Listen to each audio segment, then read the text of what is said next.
There will now be a moment of silence, of meditation and prayer. Thank you very much. Please take your seats.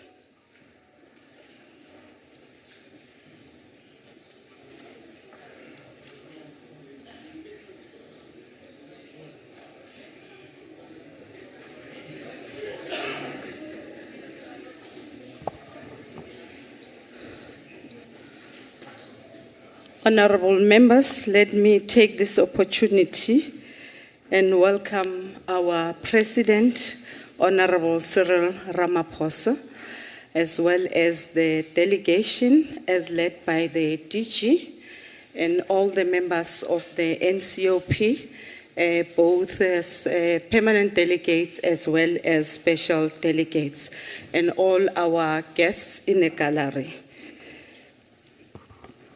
Honorable delegates, I would also like to take this moment and remind you that rules, in particular sub-rule 21, 22, and 23 of Rule 103 shall apply in this sitting. I have been informed that there will be no notices of motion or motions without notice. Honorable Delegate, we shall now proceed to the annual address by the President of the Republic of South Africa and the debate thereon with the theme, dedicating our efforts towards reducing poverty and tackling the high costs of living. I now take this opportunity and call upon our President, Honorable Cyril Ramaphosa, to come and address the House.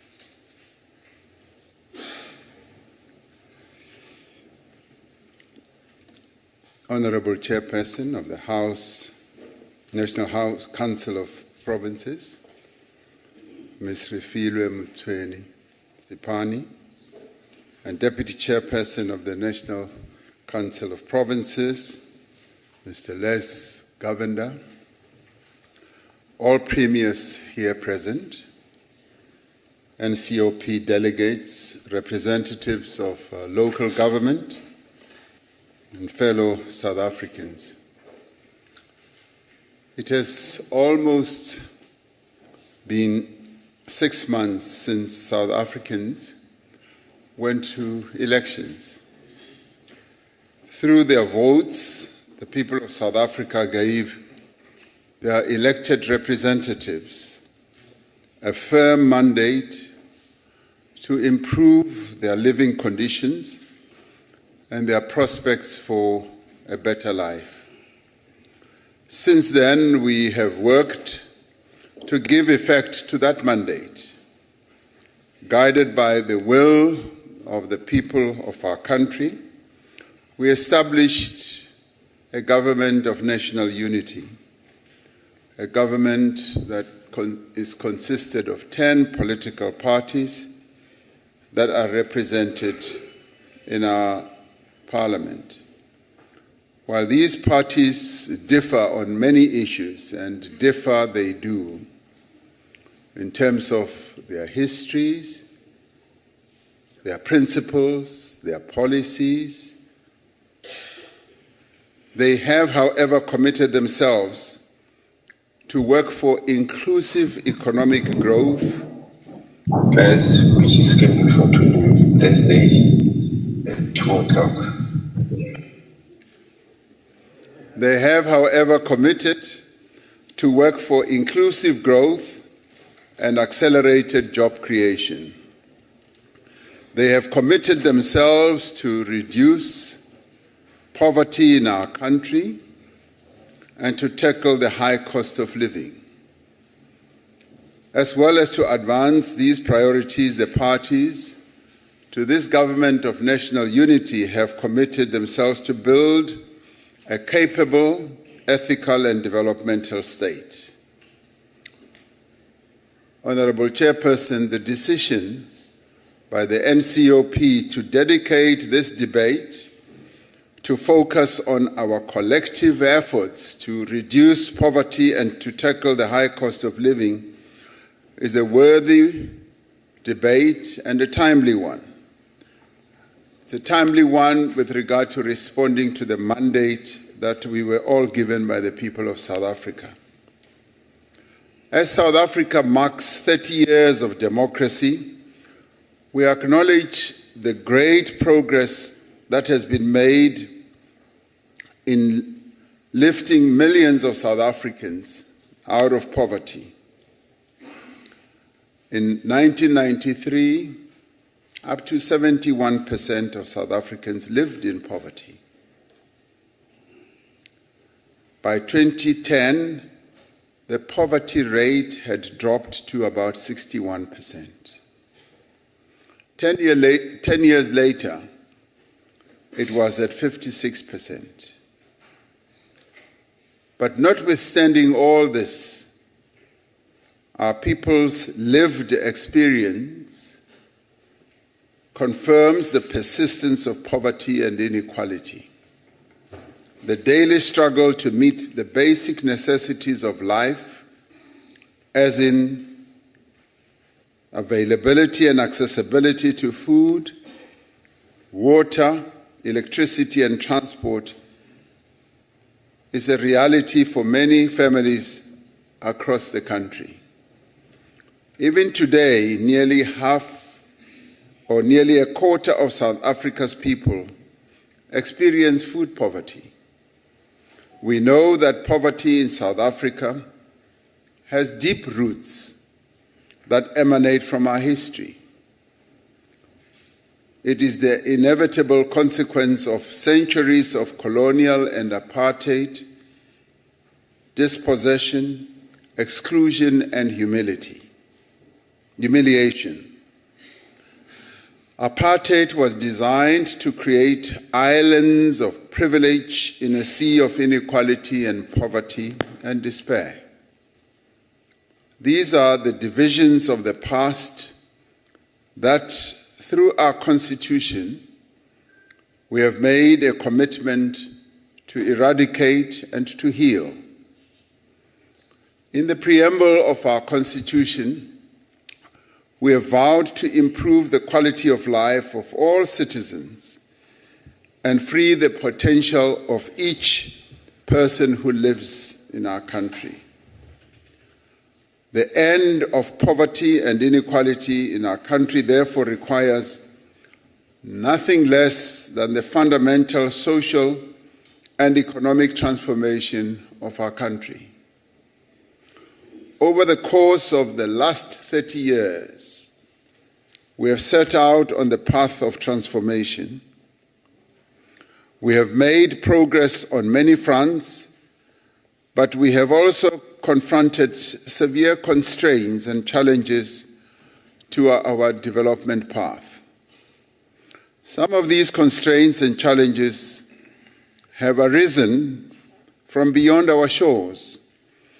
Some of these challenges include a series of global financial crises, a devastating global pandemic, geopolitical rivalries that impact on trade and competition, and the catastrophic effects of climate change. But many of these constraints and challenges have also arisen here at home. These include state capture and corruption, policy missteps, service delivery failures, and civil unrest. As we work to put these challenges behind us, our focus is on the actions we must take, actions that we must take boldly and with urgency to implement our electoral mandate. Our actions must make a real difference in the lives of our people now. Our actions must also build an inclusive economy that will continue to reduce poverty into the future and ultimately to eradicate it. Since the advent of democracy in our country, we have dedicated great effort and resources towards alleviating poverty and reducing inequality. As we work to rebuild the economy, to create more employment and open opportunities for emerging businesses, we continue to assist the poorest and most vulnerable in our society. We provide various forms of support as a government, and we also provide protection through the social wage. This includes the provision of social grants, free basic services, healthcare, basic education, higher education, social housing, and transport. When we strip out the debt servicing costs that we pay for our debt, around 60% of government's budget is spent on the social wage. The funds we spend on social support and protection are not funds that we can say are wasted. They make a real difference in people's lives and improve their prospects for a better future. The results of the 2022 census show the impact of these social policies. Households that are today living in formal houses increased to 89% in 2022, a huge increase from 65% in 1996. 8 out of 10 South Africans now have access to piped water at home or in their yards. 90% of people have access to electricity, up from 58% in 1996. A vital part of the effort to reduce the cost of living is the provision of free basic minimum services to indigent households. Now, through this program, millions of indigent people in our country have been able to access basic needs like electricity and water. Yet we know that this program is not reaching all the people that it should. It is estimated, for example, that around 10 million poor households qualify for free basic electricity, but it only reaches about 2.3 million households. While the provision of such services to indigent households is funded by the National Fiscus, these resources are either poorly managed by our municipalities or they are misdirected to other local council expenditures. This is one instance where the weaknesses in local government have a direct bearing on the quality of life of the poorest in our society.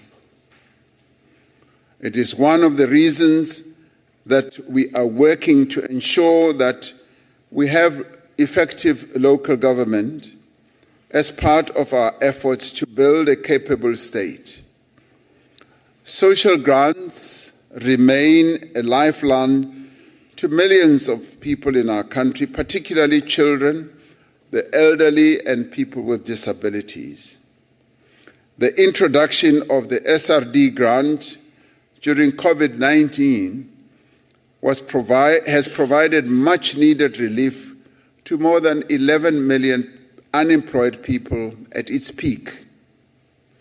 Today, around a half of all households in South Africa benefit from social grants. Studies have shown that the child support grant has a positive impact on children's nutrition, their health, school attendance, and educational outcomes. Although there are some weaknesses in the system, it is quite impressive that the state provides direct financial support to some 28 million beneficiaries in our country every month without fail. But we must also recognize that this is not a desirable nor a sustainable situation. While there will always be people who need support, such as the elderly, children, and persons with disabilities, our aim must be to steadily move as many social grant recipients as possible into sustainable livelihoods, where they will be able to take care of themselves and their children and households. Chairperson, food is amongst the most basic of human needs, yet nearly a quarter of households consider their access to food as inadequate or severely inadequate. While the steep rise in food inflation since the COVID pandemic has eased over the last few months, consumers are yet to feel the effects in their own pockets. Among the measures to ensure that all South Africans have affordable access to sufficient food, government is looking at whether the basket of food items that is exempt from VAT could be expanded to include more basic products. Another important area is the expansion of the country's agricultural output. This requires more effective land redistribution and provision of support that is needed by beneficiaries who get land so that they can work the land. We have seen how financial support to small-scale farmers in recent years has significantly increased the cultivation of land. Many South Africans get their food from spaza shops and informal traders, and these outlets are an important part of township and rural economies.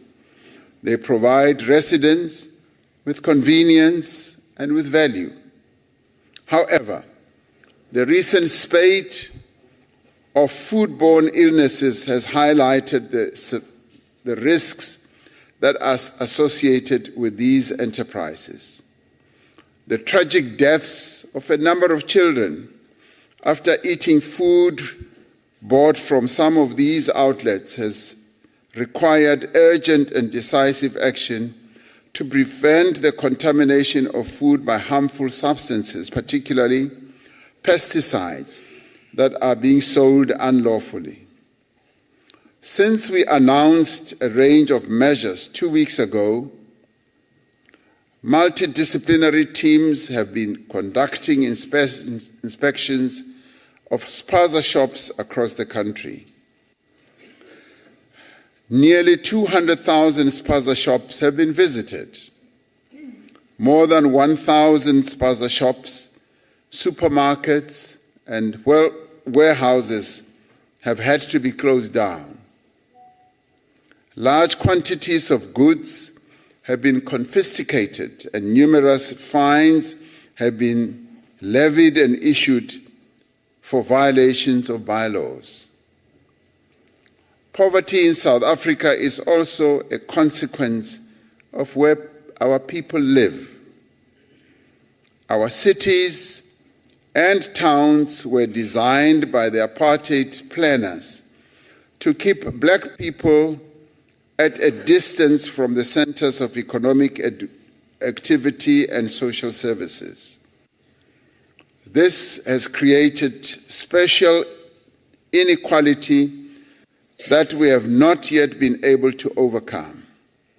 One of the consequences of this situation is that millions of South Africans, especially the poor as well as the working class, spend a large portion of their income on transport costs. Studies suggest that poor households can spend more than a third of their income just on transport. The work that has been done over the last few years to restore the key commuter train corridors to full operation is a vital part of efforts to reduce the cost of living. Surveys by Stats SA have shown that trains are the least expensive mode of transport in our country. In 2020, the cost of train travel, was around 40% less than by minibus, taxi, or 27% less than by bus. Another challenge we have had to confront is energy poverty. We've been doing quite a lot of work across almost all municipalities in this regard. Between 80 and 100% of households have electricity, yet we have struggled for more than a decade to produce enough electricity to meet demand, which resulted in crippling load shedding. The cost of building new generation capacity, combined with the effects of state capture and mismanagement, has contributed to a steady rise in the cost of electricity for many consumers. Even now, NERSA is considering an application from Eskom for tariff increases that will put a further strain on households and businesses.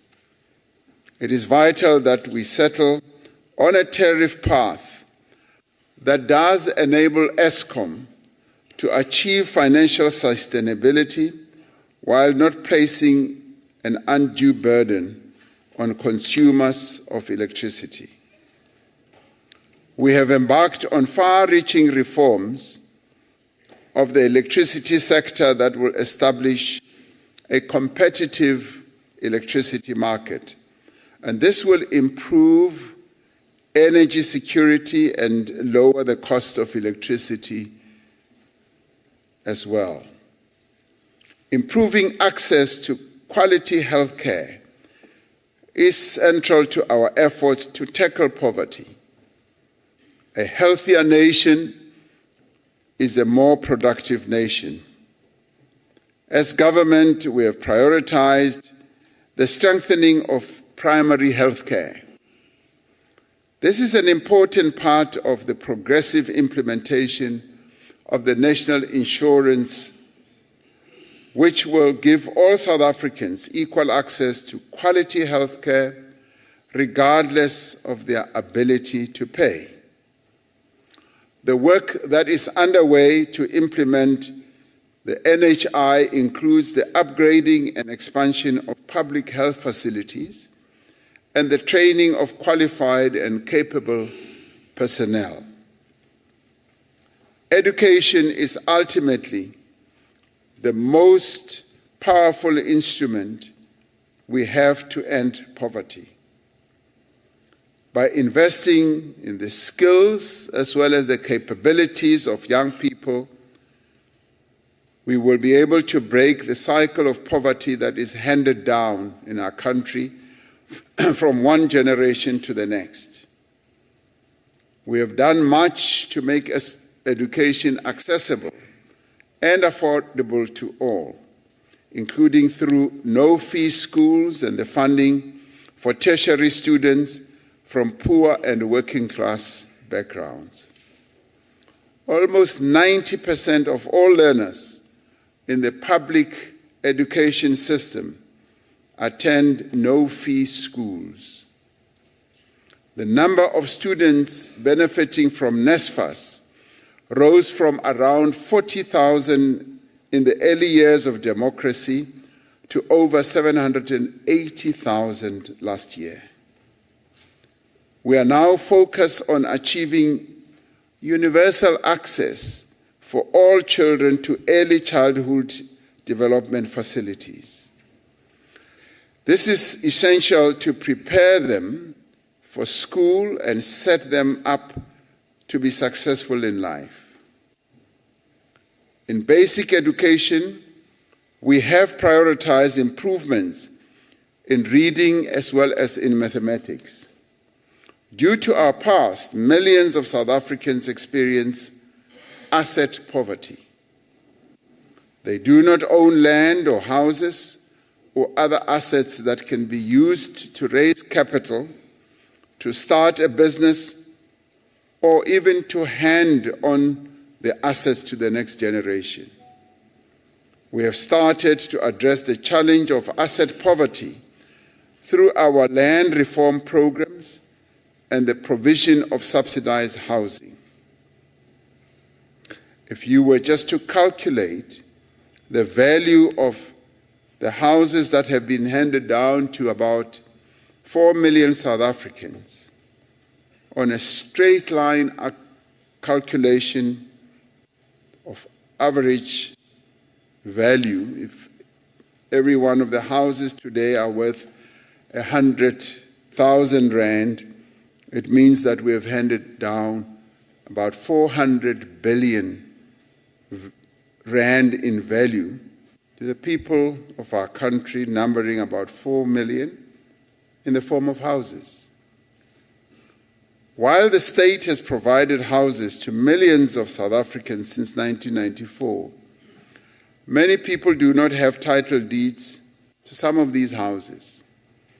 We're working to remove the backlog of title deeds for subsidized housing and reform the system of title deeds to make it more affordable as well as accessible.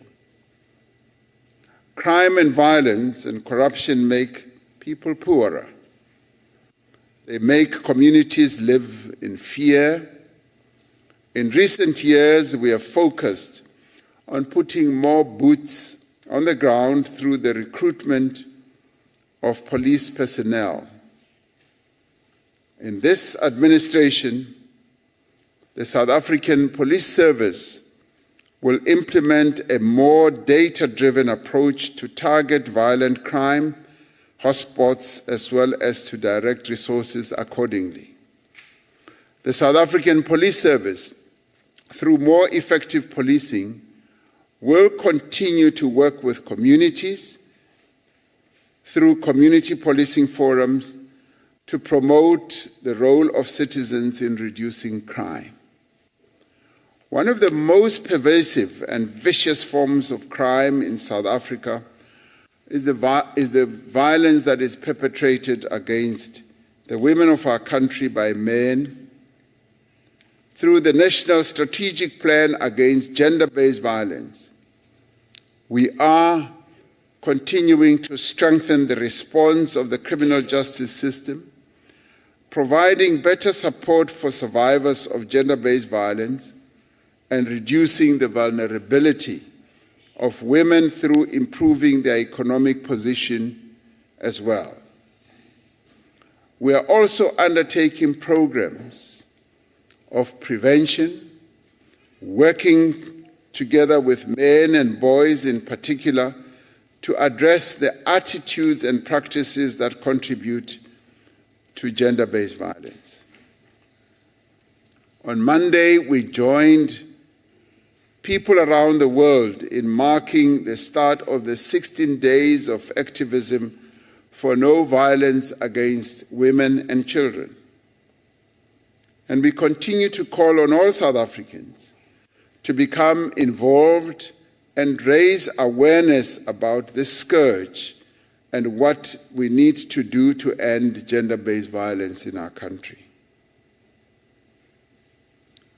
Chairperson, while the number of people in employment has doubled over the last 30 years, this has not kept pace with the number of people who join the workforce each year.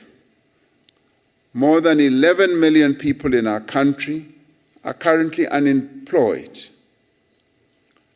because there can be no job creation without growth.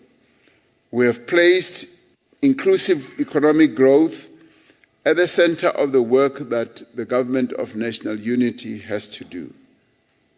We are pursuing far-reaching economic reforms to make the economy of our country more competitive so that we can enable greater growth. There is now significant momentum to our reforms in strategic network industries like electricity, water, telecommunications, and rail, as well as our ports. In this administration, we are focusing on reforming also the local government system and improving the delivery of basic services. We are expanding investment in infrastructure, because infrastructure is the flywheel that contributes to the growth of the economy, because it stimulates activity in the construction and related industries. It also provides the networks and facilities that allow for the production and distribution of raw materials, manufactured goods, data, electricity, water, and other essentials that function to grow the economy. We have seen the impact on people's lives of new roads and bridges in rural areas, of new clinics and hospitals, of new schools and colleges, of water schemes and new housing projects. Much work still needs to be done to improve the roads in our country, to build more schools, and to upgrade the various public infrastructure that we have. Over the last 4 years, major projects have been completed in areas such as transport, water and sanitation, energy, human settlements, and student accommodation. Another 82 strategic integrated projects with a combined value of 436 billion rand are currently in construction. The problem of unemployment is most severe amongst young people. To address this, government established the SA Youth Mobi platform for young people to find opportunities for employment, training, and development. More than 4 million young people participate in this and have flighted their own profiles, and many of them are getting positive responses as employers utilize that platform to find those that they would employ in their companies. Other initiatives include pay for performance programs that link training to employment opportunities. The revitalized National Youth Service involves young people in different fields of work in the social sector and the community sector. The presidential employment stimulus has created earning opportunities for more than 2 million participants. Around 84% of participants are young people. Government itself is increasing support for small businesses and entrepreneurs across the spectrum, from informal enterprises to high-growth, high-tech startups as well. To unlock growth in informal employment, government is working to ease restrictions on informal trading, reducing the cost of trading, and expanding opportunities to small businesses by providing guarantees and first loss funding. One of the pillars of our response to gender-based violence is economic empowerment of women. At the same time, improving the economic position of women is a critical part of reducing poverty and inequality, as well as unleashing the potential of our economy. One of the initiatives to empower women is the Women Economic Assembly, which has done a great deal of good work to incorporate women-owned businesses into established business value chains in both the private and the public sector. The Women Economic Empowerment Program has now trained some 10,000 women businesses to secure procurement from government and the private sector as well. As we pursue inclusive growth in our economy, we need to be increasingly seeking opportunities elsewhere on our continent. As the African Continental Free Trade Area gains momentum, our companies need to expand their presence in the huge continental market that is being formed on our continent. On this Sunday, the 1st of December, South Africa will be taking over the presidency of the G20 group of countries.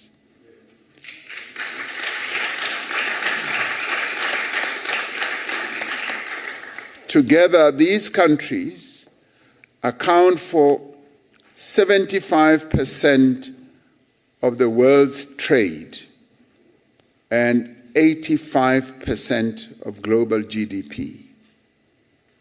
So this is an important forum that South Africa is privileged to be leading from December for the whole year, before we hand over to the United States of America. We will use our presidency to bring the development priorities of the African continent and the Global South more firmly onto the agenda of the G20.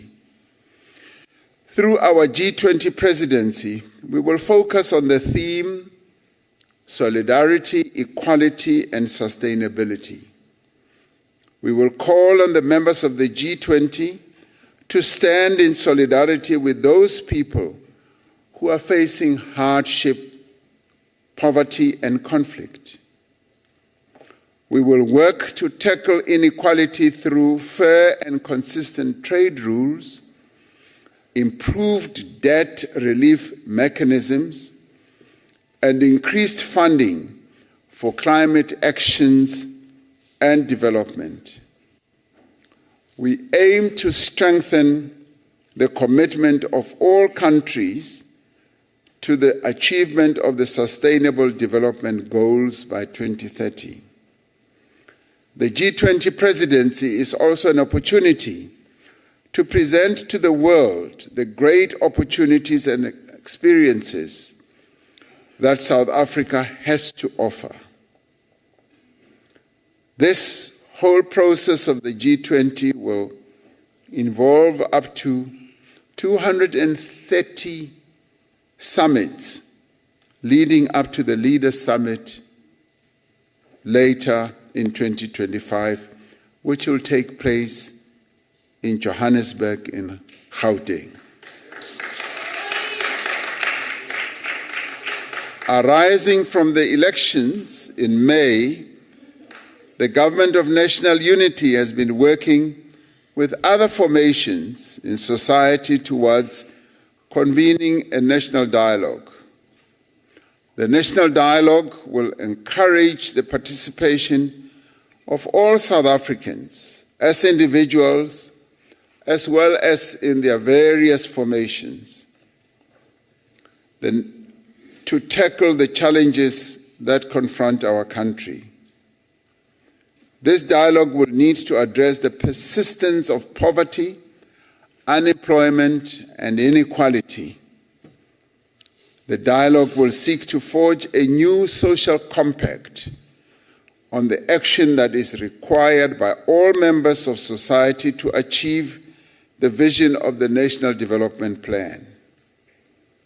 In closing, Madam Chairperson, I wish to recall the words of our founding democracy president, Nelson Mandela, who said, talking about making poverty history, he said, like slavery and apartheid, poverty is not natural.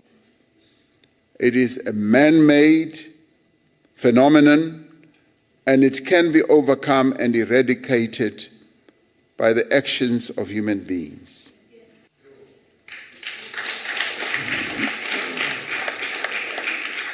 There are moments when the depth of poverty in our country may lead us to despair. Poverty reduces any person's dignity. Poverty, unemployment, and inequality are so perverse and so persistent that we sometimes fear we may never overcome them. And yet, we overcame apartheid. We overcame slavery and colonialism. Through our collective actions, we will be able to end poverty in our country as well. Together, we will be able to achieve a more just, more equal society in which all South Africans can be able to share in the wealth of our country. We can achieve a society in which no one is left behind. This, Honorable Chairperson, is achievable and can be attained if we all work together in a common effort and commitment to end poverty and give our people a better life. It is our responsibility as leaders of our country. I thank you.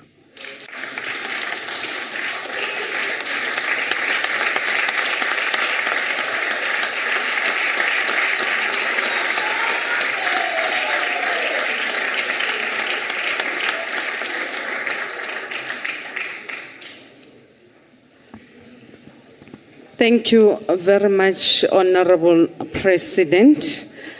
When you opened the House in this first administration of the 7th administration, you did indicate that one amongst your priorities is issue of tackling poverty within our communities.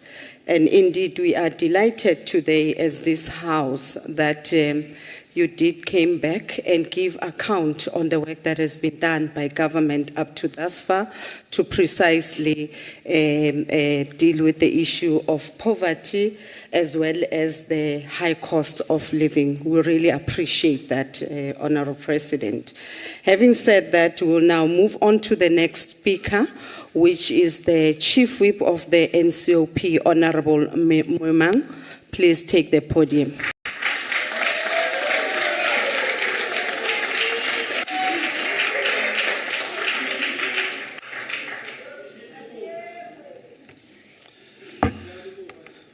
Thank you, Chairperson of the National Council of Province. Let me take this opportunity to also extend a word of gratitude to yourselves, the President, His Excellency Cyril Ramaphosa, our distinguished premiers, the MECs that are present, the Chief Whips of our various provincial legislatures, esteemed permanent delegates of this House and special delegates, not forgetting the President of SALGA. Ladies and gentlemen, Dumela. Today marks yet another day in the political calendar of this August House, in the 7th administration, when we convene for the annual address of the President to the National Council of Province under the theme dedicating our efforts towards reducing poverty and tackling the high cost of living.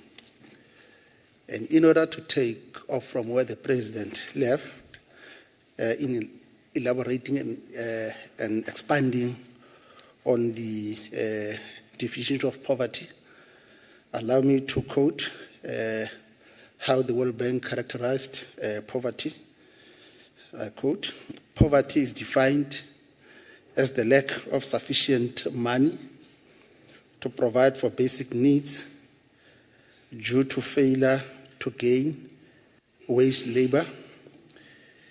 It is for this reason that at the core of our policies to fight poverty is the central task of growing the economy and expanding the social security net to the most vulnerable."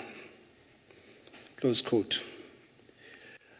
Honorable Chair, mitigating the negative effects of the current global capitalist production and accumulation, which mainly affect the poor and the vulnerable,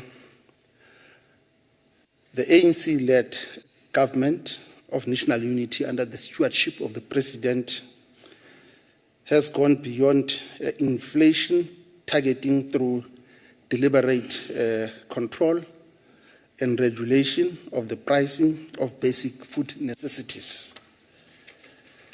It is for this reason that, in response to the stubborn persistence and escalation of the cost of living, as the President has indicated, various extra measures were taken by the ANC-led government to tackle the rising cost of living, especially amongst the poor and the vulnerable. And we also appreciate the fact that the President will be embarking on various research and studies to also look at the impact of broadening the basket of the provision of basic services. Honorable Chairperson, I think it is also important to indicate that in participating in this debate, allow me to recall the words of Karl Marx when he said, I quote, "Men make their history, but they do not make it as they please. They do not make it under self-selected circumstances, but under circumstances existing already, given and transmitted from the past," unquote.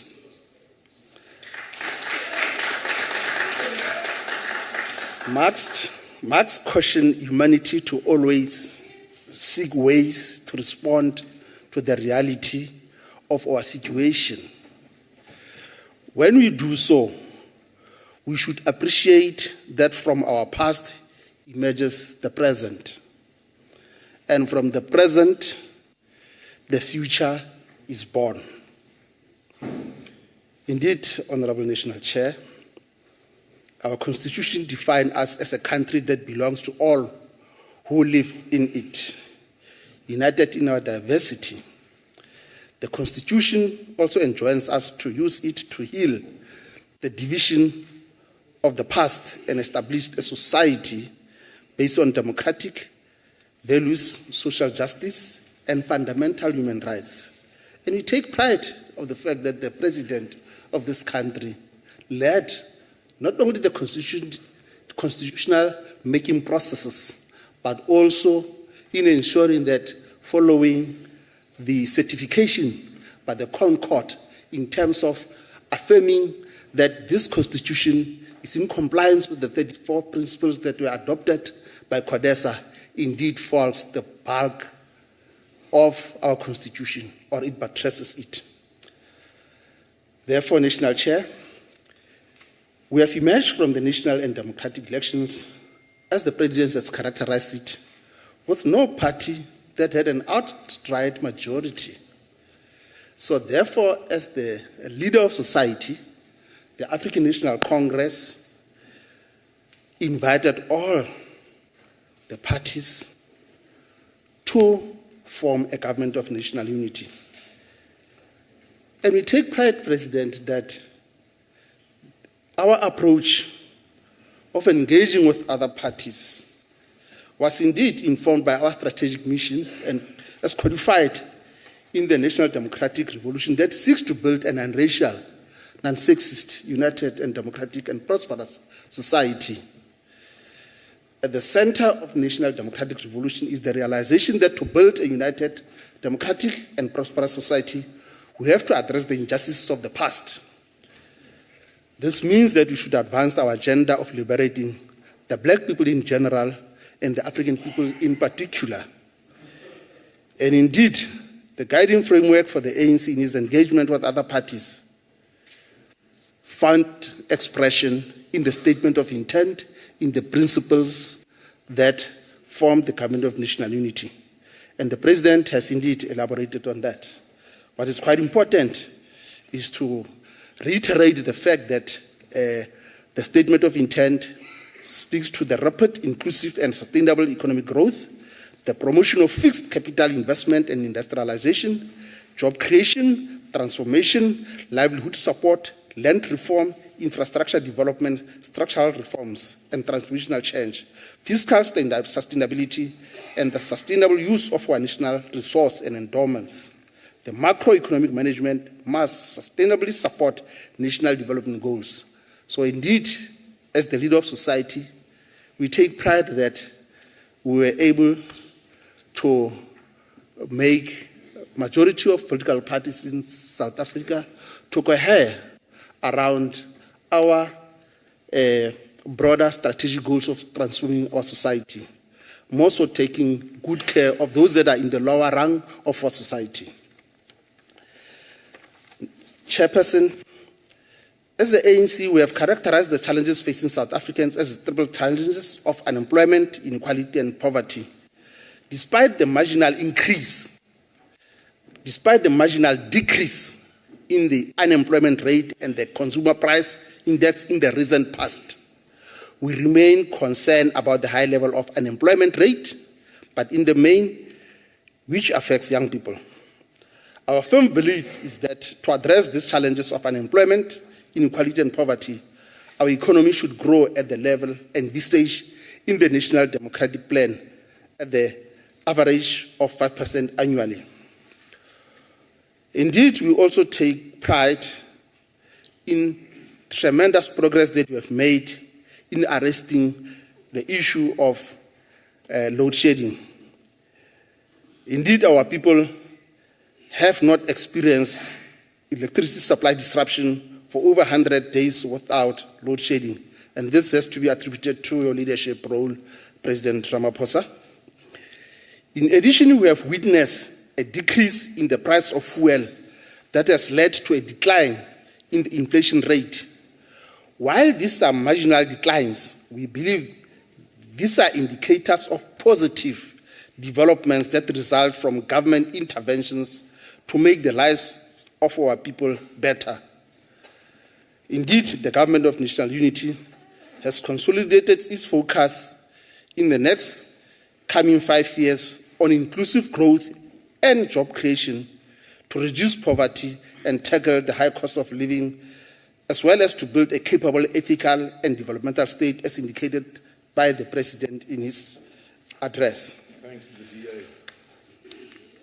We pay tribute to the leadership role that the African National Congress has played in ensuring that most of the parties are able to cohere around the NDP, around the Freedom Charter, and indeed around what is an integral part of our National Democratic Revolution. Also, we also need to pay attention to the fact that for us to be able to address also these challenges, we need to pay more attention to also post-matric institutions so that they are able to produce quality graduates. The President made reference to the importance of educating young people so that we are able to bridge the gap. Also, let also, Chair, express our support to the President's referral to South Africa hosting G20 under the theme of fostering solidarity, equality, and sustainable development. Honorable President, through you, Chair, we should use our presidency of the G20 to tackle the critical global challenges, especially on the advancement of the agenda of the developing countries, as you have correctly pointed out. Secondly, we should use the G20 to strongly communicate the AU Agenda 2063 that seeks to build the Africa we want. Thirdly, we must continue to forge solidarity, as you pointed out, Honorable President, that we forge solidarity with the marginalized people of the world, in particular the people of Palestine, Western Sahara, to realize their freedom and self-determination. Lastly, Chair, the G20 should be an opportunity for the countries of the world to transform the governance of those global bodies, but also to take stock of how far we are as a world in the realization of Sustainable Development Goals. Honorable President, there are two interrelated fundamental moments of the 20th century in the history of our country that have and will continue to shape and define our collective past and shared vision for the future for many generations to come. These are constitution-making process and the adoption of this constitution. To position and reposition our institution of democracy to appropriately respond to the changing global and domestic socio-economic and political context in our collective pursuit of creating a better life for all, constant critical reflection of the extent to which we are realizing the fundamental values of social justice, equality, and fundamental human rights is fundamental. And we do this as honorable members, and the President may recall from its very inception during the constitutional negotiations as the leader of this drafting team, the drafters of our constitution, which we are an integral part of, and some leading constitutional experts, caution us against two scenarios if we were to make this august House, the National Council of Province, succeed in its core constitutional mandate. Firstly, they caution that the National Council of Province is not a traditional Senate, but a unique model of a second chamber of parliament specific to the historical, political, and socio-cultural context of South Africa, both in terms of its design and strategic orientation. Secondly, the second fundamental point we must remind ourselves is that this House is not the National Assembly nor a provincial legislature and should not duplicate either in terms of its strategic focus and strategic orientation.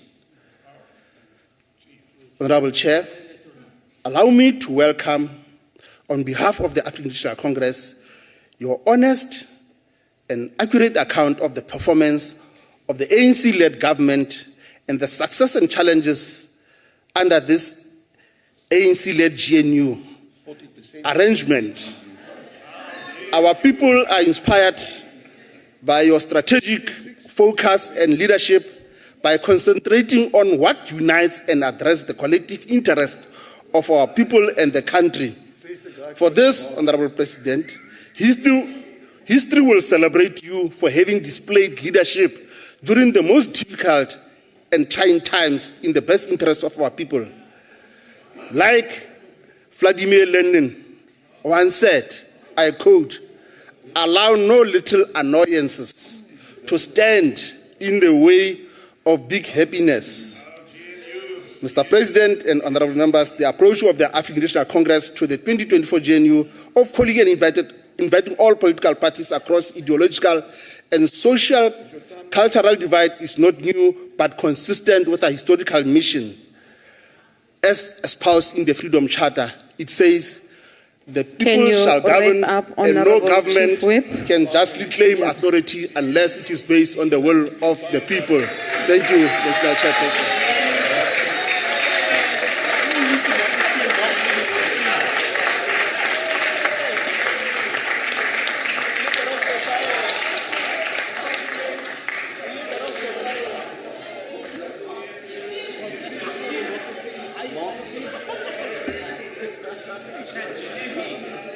Thank you very much, honorable members. We are now proceeding to the next speaker, our Premier from the province of Eastern Cape, Honorable Mabuyane.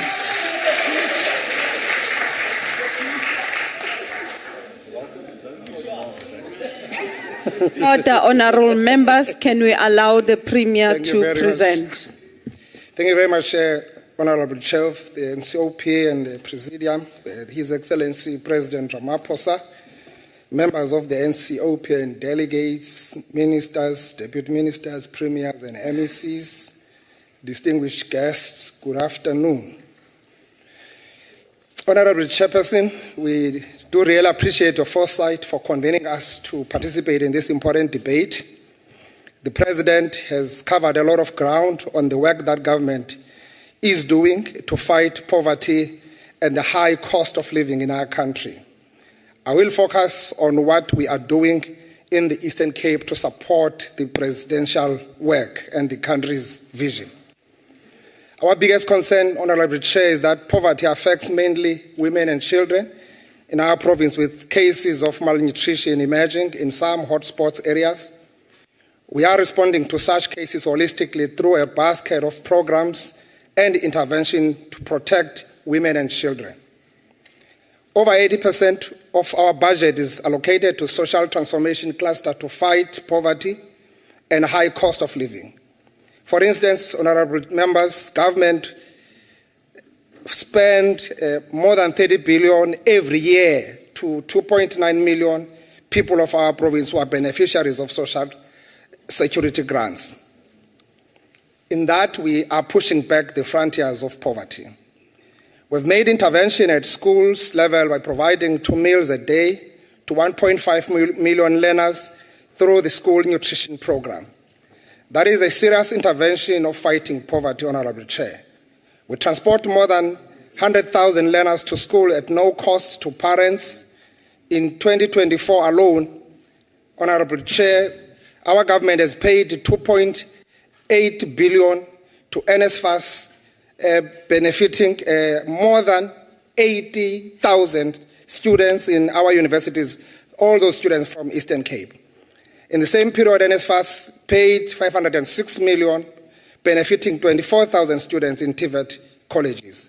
We subsidize education to reduce the financial burden of education on parents and families. As President has said, we educate a child, we are transforming the household. But more importantly, we believe that the youth we are educating will lift the families out of poverty. The provision of primary health care services closer to where our people reside is also reducing the burden of high cost of living because they are no longer traveling to urban centers to access hospitals.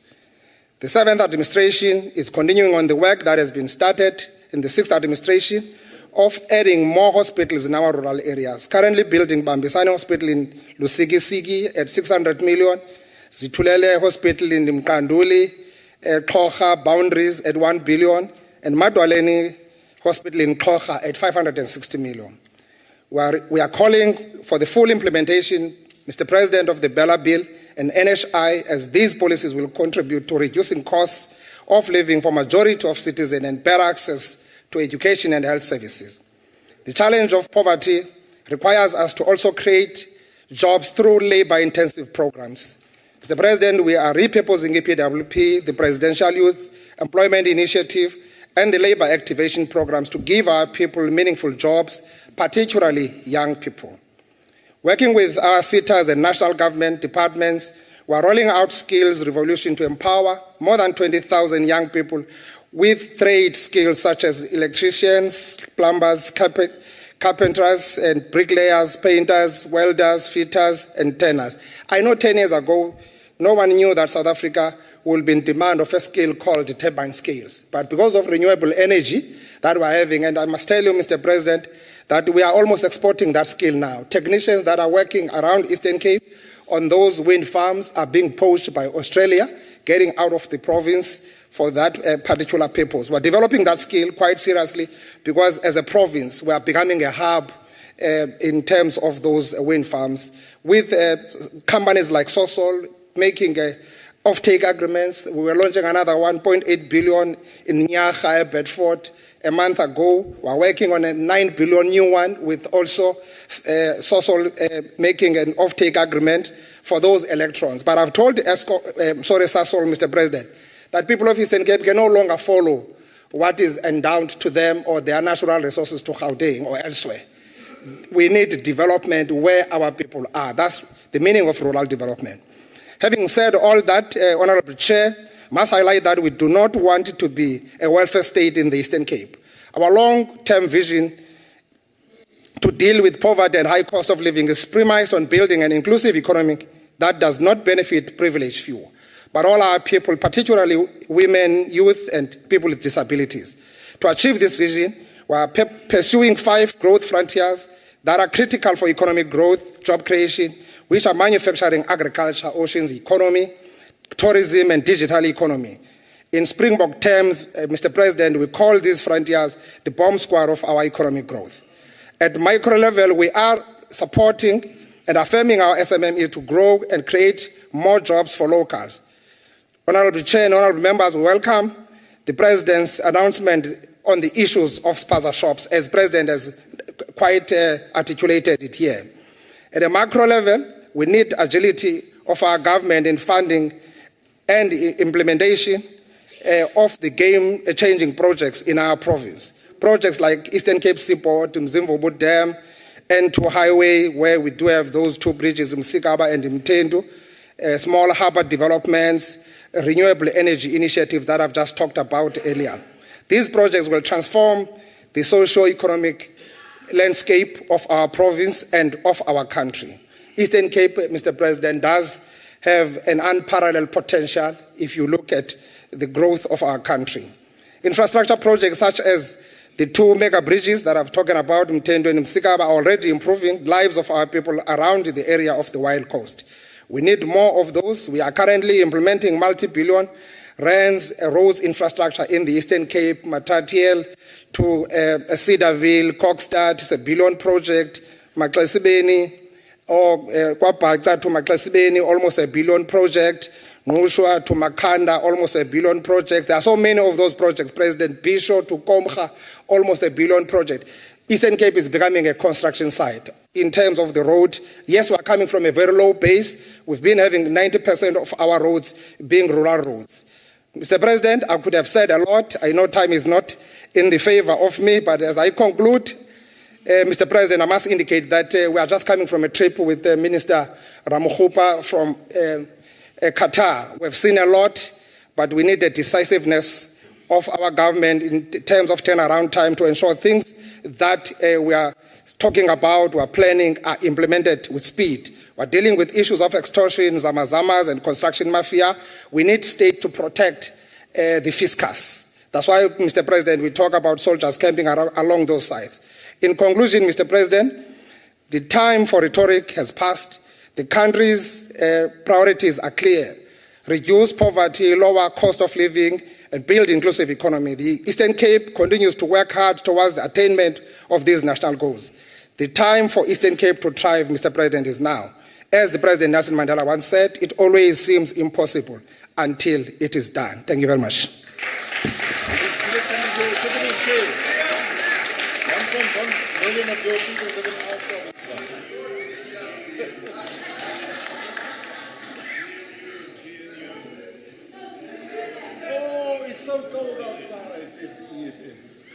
Thank you very much, Honorable Premier. I'm now inviting Honorable Boshoff to take the podium. You've got 7 minutes.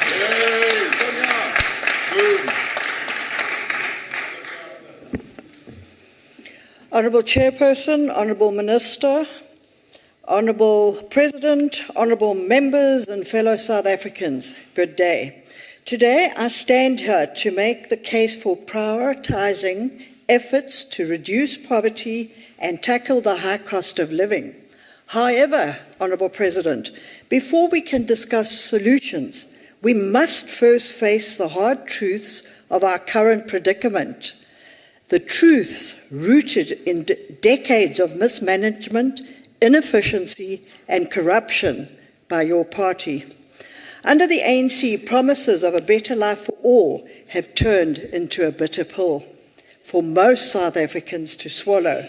Poverty remains entrenched and the rising cost of living is choking millions of households.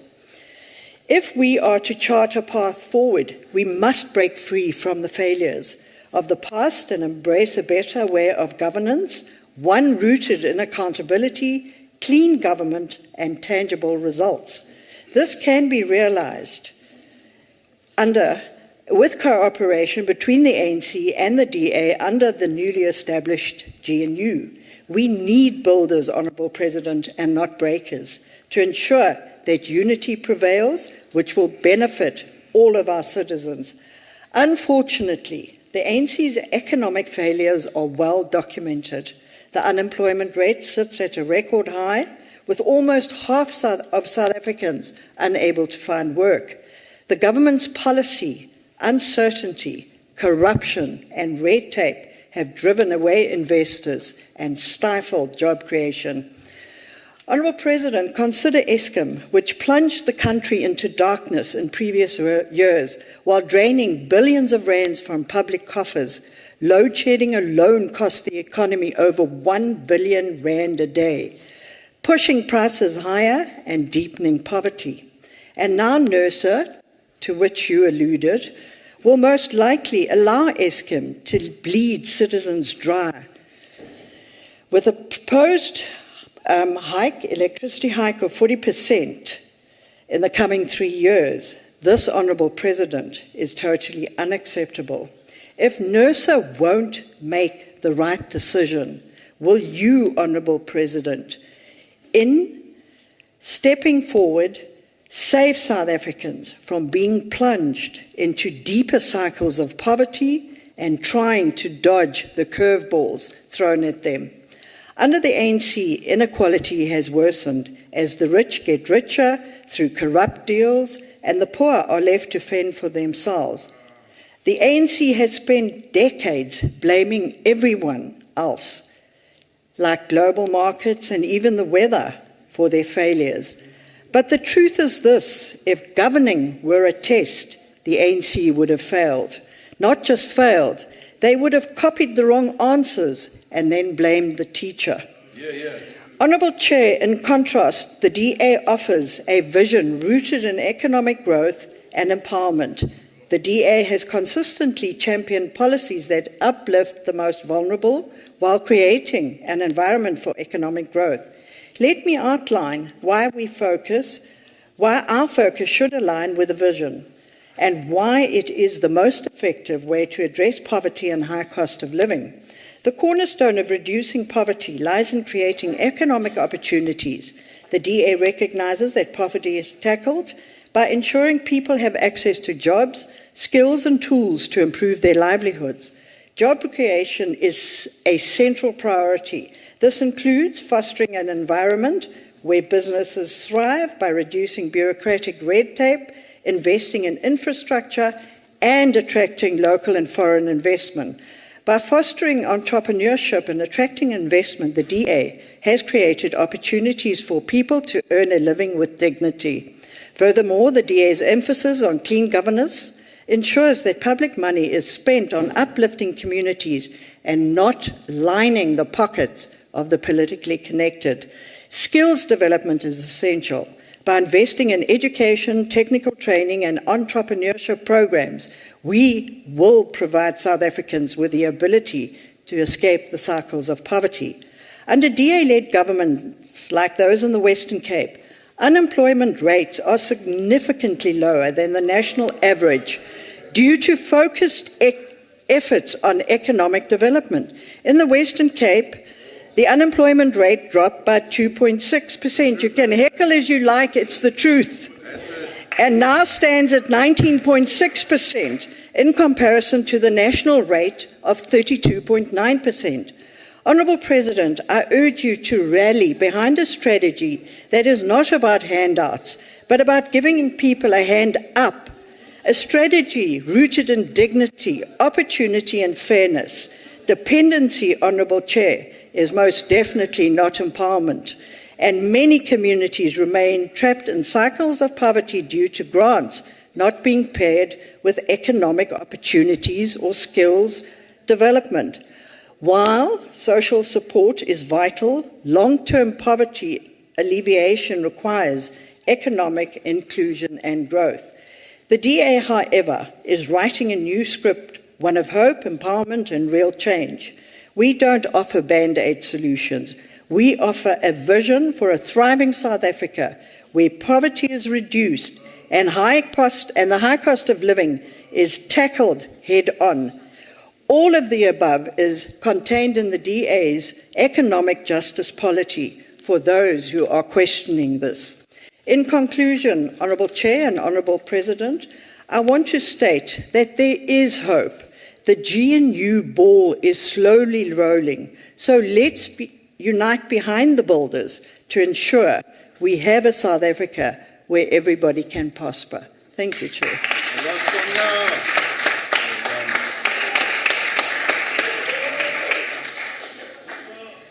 Thank you very much, Honourable Boshoff.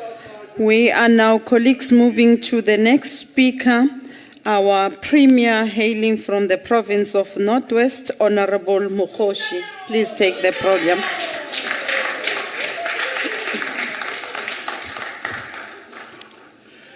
No, thank you very much, Chair of the NCOP, Honourable Refile Mtsweni-Tsipane, His Excellency President Cyril Ramaphosa, Honourable Deputy Chair Celeste Govender, the Chief Whip from different provinces, Honourable Leader of Government Business, President of SALGA, Honourable Premiers present here today, all members, good afternoon.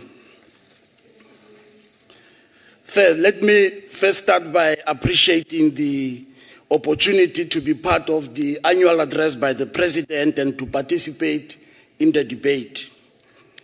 The problem of poverty, Chairperson, is not the concern of the poor people alone.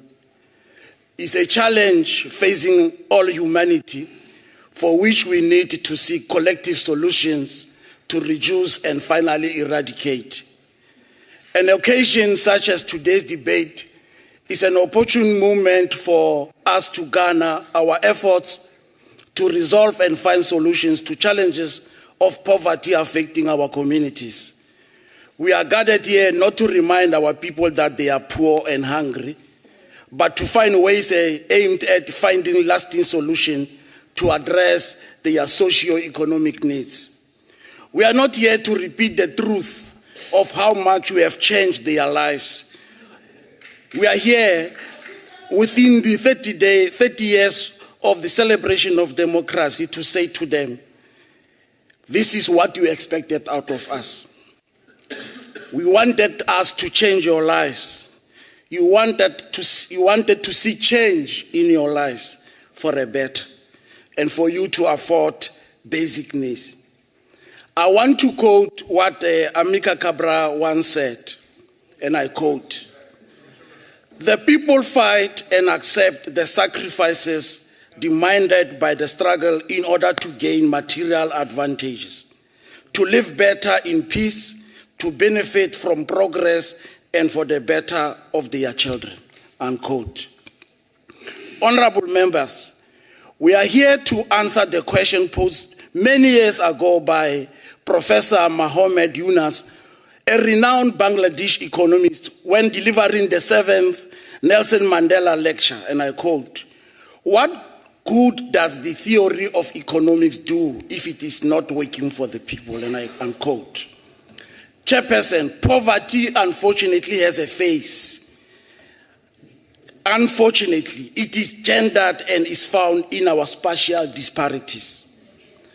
Poverty is a product of our past, a blemish to our present, and if we are not careful, it will be the reality of our future. The fight against poverty needs solutions that work, not theories that sound good. Chairperson, the Northwest is at least a 60% rural, and it accounts for the highest number of unemployed people in the country, representing half of our population. Our province is also endowed with vast natural resources, accounting for some of the largest deposits on critical minerals that sustain global economies.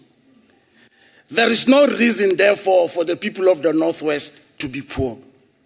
Mr. President, as we take over the reign of G20 leadership, we should not miss the historic opportunity to disrupt the hegemonic global economic order, to construct a just economic world order that will take the people of the Northwest along. The welfare of the people in the world should be placed at the top of the agenda during South Africa G20 tenure. Honorable members, since the 2024 general elections, we have made enormous progress in creating opportunities for the people of the Northwest to address high unemployment and reduce high levels of poverty in our communities.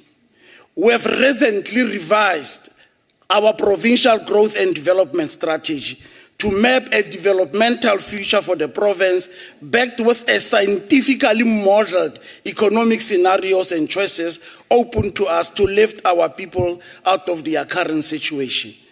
We have adopted bold commitments to revive the vision of the National Development Plan to reduce the rate of poverty in the Northwest by half by the end of the 7th administration, which is 2030.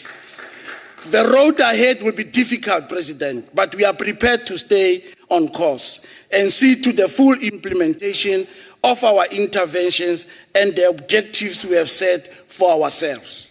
We are encouraged by the emerging confluence of positivity that has seen the province registering the highest number of jobs created in the latest quarterly labor force survey, with 69,000 jobs created.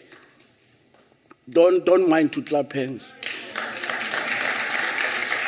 Honorable members, 3 weeks ago, we opened a newly refurbished 200 million gold processing plant at Orkney in the city of Matlasane local municipality. This forms part of our 2 billion rand investment by China Africa Precious Metals, which will culminate in the creation of 4,000 jobs for local people. Honorable President, this investment follows our visit to China, which coincided with your state visit and meeting with His Excellency Xi Jinping. Today, as I speak here, the provincial members of the Executive Council are meeting a delegation from Henan province of China to explore investment opportunities in the province that will create jobs for our people and cushion poverty levels bedeviling our province.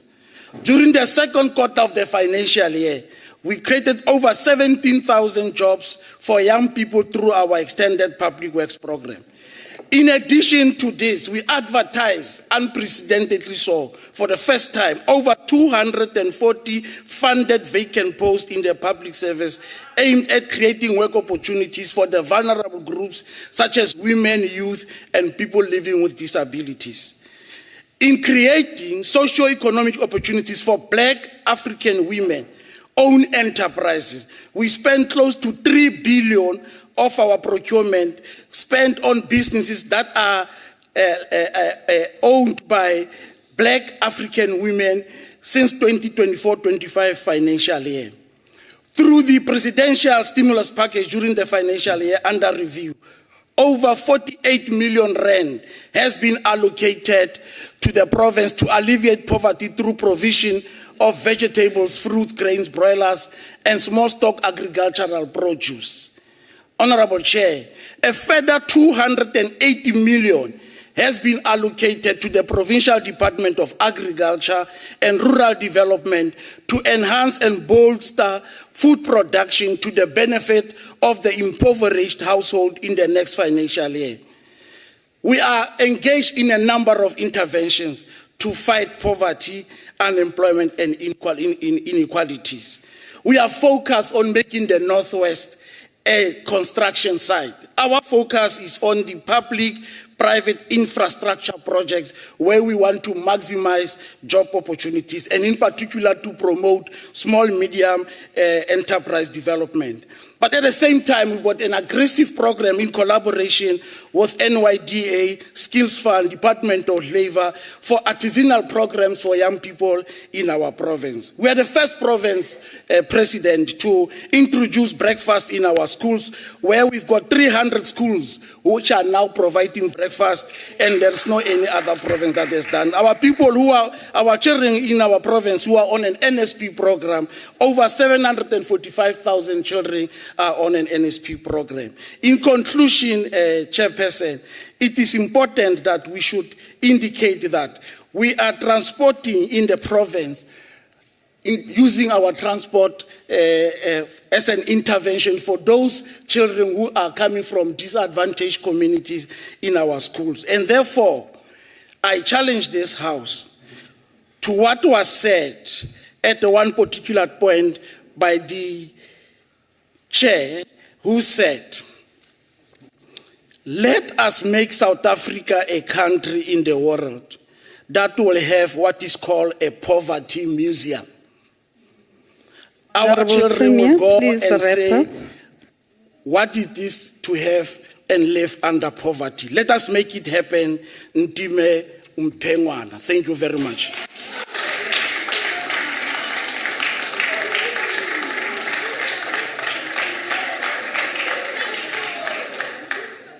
Thank you very much, Honorable Premier.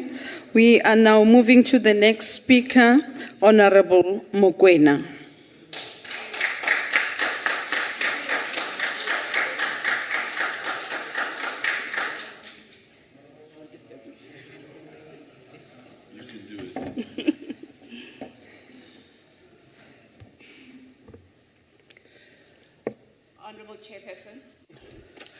Honourable Chairperson, Mr. President, members of the House, fellow South Africans. Mr. President, people are no longer falling for your well-crafted speeches that promise the world yet deliver nothing. While you stand here speaking of dedicating efforts to reduce poverty and tackle high cost of living, people are not doing well out there. To reduce poverty and tackle this, you need to do much more. Mr. President, your administration has presided over a period of unprecedented economic stagnation, institutional decay, and rising despair. Today, more than 30.9% of South Africans are unemployed, a human tragedy affecting millions of households. Youth unemployment stands at a staggering 59.6%, leaving an entire generation without hope or opportunity. Poverty rates have scored with over 18.2 million, have soared so much that South Africans are now relying on social grants to survive. Families cannot afford basic necessities. Parents are skipping meals so that their children can eat, and communities are being crushed under the unbearable weight of economic hardship. Mr. President, the social relief grant was a great idea, but may I ask if your beloved pets at home could survive with just 370 rands a month, the amount your government deems sufficient for an adult to live in this country? And let us not forget that the same administration deems 1,417 per month as the poverty line, yet you expect people to live on a fraction of this. The stark disconnection between your administration and the realities faced by ordinary people is shocking and unacceptable. How can you speak of progress while millions are forced to make impossible choices, scratching your SASA grants further than they could ever go, being forced to make impossible choices every day, choosing between keeping the lights on or commuting to work? Despite these grim realities, your administration claims progress. Let us example some facts. The GDP growth rate is stagnant at 0.6% for 2024, well below the sub-Saharan average of 3.4%. Inflation continues to hover at 6.3%, driven by the relentless rise of food and energy prices. The price of loaf of bread is now 20 rand, President, and petrol costs exceed 25 rand per litre in some regions. Eskom failures have slashed over 500 rand billion from the economy's annual due to load shedding, now rebranded, by the way, as load reduction. South Africa enjoyed 207 days of load shedding in 2023 alone, costing thousands of jobs and devastating businesses. Transnet, on the other hand, which is vital for our economy, has become a bottleneck with rail volumes plummeting by 21% in 2023. So even the most basic infrastructure has been left to crumble. Roads riddled with potholes, failing water system, inadequate healthcare facilities are daily reminders of the government's neglect. And let us be clear, South Africans did not vote for the so-called GNU, nor have they ever endorsed it. Helen Zille rightly called it out as a coalition of convenience, designed to shield your administration's incompetence. Truth of the matter is, this arrangement was more than a desperate ploy, was just a desperate ploy by the ANC to cling to power after suffering a humiliating loss at the election polls. The people handed you a break-up letter, but instead of bowing out with dignity, you chose to hang on like an unwelcome guest, scavenging the leftover of power. The ANC is in the ICU, and the prognosis is grim. The chief whip of the NCOP stood here earlier and said history will remember you kindly. I beg to differ. Your legacy will not be one of hope or progress, but of missed opportunities and a betrayal of the people's trust. History will not remember the words you delivered here today. Instead, it will remember the suffering, the job losses, the increase in crime, the blackouts, the potholes, the unforgivable water shortages. In all honesty, you will be remembered for presiding over the collapse of the ANC and for abandoning the people who trusted you to lead. But let us speak of hope. Hope that does not lie in your government, but in the MK party. The MK party is not just the official opposition. We are an official government in waiting, and we cannot wait. We are the custodians of the people's hopes and dreams, and priorities are clear. Job creation is one of our main mandates. Through industrialization and infrastructure investment, we will create 3 million jobs at least within the 5 years. We pledge ukubuyisa umhlaba owantshontshwa ngokuguqula usection 25 we-Constitution. Sifeze lezi ithembiso nina nahluleka ukuyifeza mhla nithi abantu abanivotela. We will also have energy security. By restructuring ESCOM and diversifying energy resources, we will end load shedding in less or more 18 months after assuming office. Fellow South Africans, the MK Party invites you to join us on the 15th of December 2024 at Moses Mabhida Stadium as we commemorate our first year of life. It won't just be a celebration, it will be a call for action. It will be a reminder that we are unwavering in our fight for South Africa that works for everyone and not just a privileged few. Thank you.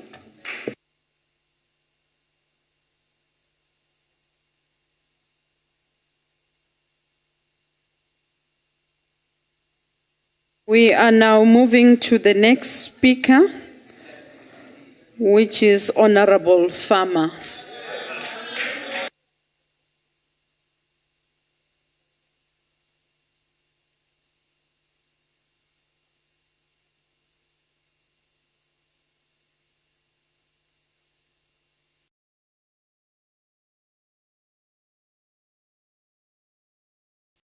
Honourable President, Chairperson, just as a side note, while I was sitting there, I received numerous pictures of Suris running down the street in Kaapfontein in Cape Town.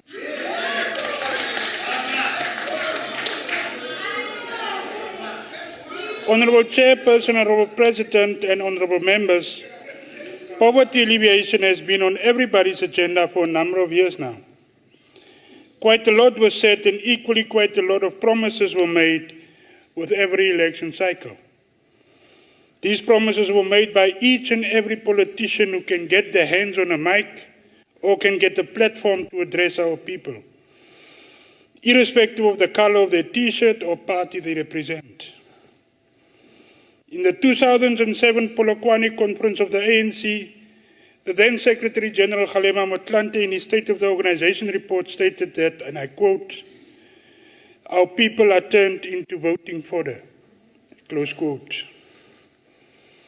Honourable President, up until now, The way we as politicians have gone about doing our work entrusted to us by our people was not executed in a humane fashion. We always have put a yardstick on our work of what we or our party will gain out of it. We have always considered the impact our work has on the next election, not prioritizing the impact it has on our people first. Allow me, therefore, Honourable President, the audacity to state that us as politicians have not really put our people first. Honourable President, how can we call ourselves free from oppression when we are not winning the fight against poverty and inequality? Do we really give consideration on what it actually is that our people go through on a daily basis? Or are we happy with where we are and therefore we will get to them at some later point in time? How can we defend a sector like fishing, which is $1 billion industry, yet we see kids every day digging into fish guts to find something to eat? What have we become? We should revisit the Marine Living Resource Act and make it to consider the poor and the resource together and not against each other. And stop this exploitation by big business at the cost of our people. Our fishing sector is heading for disaster and a total collapse if we don't take drastic action. All ministers seem to only have put measures in place for it to last just until their term is over. And no one was prepared to tackle this beast head on. The ocean's economy with a new, fresh and proper approach should have a much greater impact on addressing poverty and bringing in revenue for this country. Aquaculture could be bolstered to a much greater sector for food security, but also to relieve the pressure on the livestock in the sea. How can we look our grandparents on farms in the eyes who are being treated worse than the farmers' dogs and convince them that we are free from the bondage of oppression, especially in the Western Cape? We need an in-depth look at what this country offers our farm workers, and also those of them who are becoming too old to work. What then? We might already have legislation in place to support them, but yet they are not free. Does these beautiful pieces of legislation reach their intended outcomes? If not, why not? The topic to this discussion, Honourable President, should be tackled in a humane way, deliberately so. We as politicians should all agree that this 7th term is intervened by God, a higher power, whatever your belief system names him or her. Thereafter, we should commit ourselves to, from now on, deal with our people in a way that would put them first, and not only know where they are when it is election time. Thank you, Chair. Thank you very much, Honourable Farmer. We are now moving to the next speaker, Honourable Nduli, the Premier of KZN.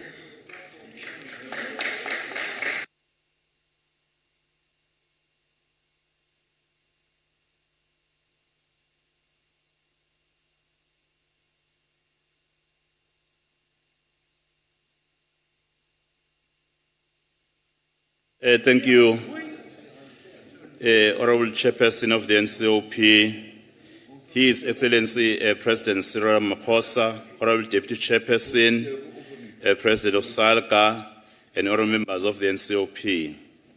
South Africa has come a long way in its journey of evolution and resilience.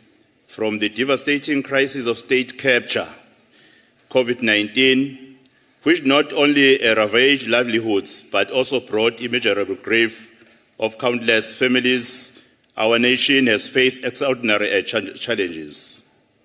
The pandemic disrupted every facet of our society, from the economy to the healthcare, education, and the social fabric that binds us together. Yet amidst the adversity, we have witnessed the strength of our people and the resolve of our institutions to rebuild and recover.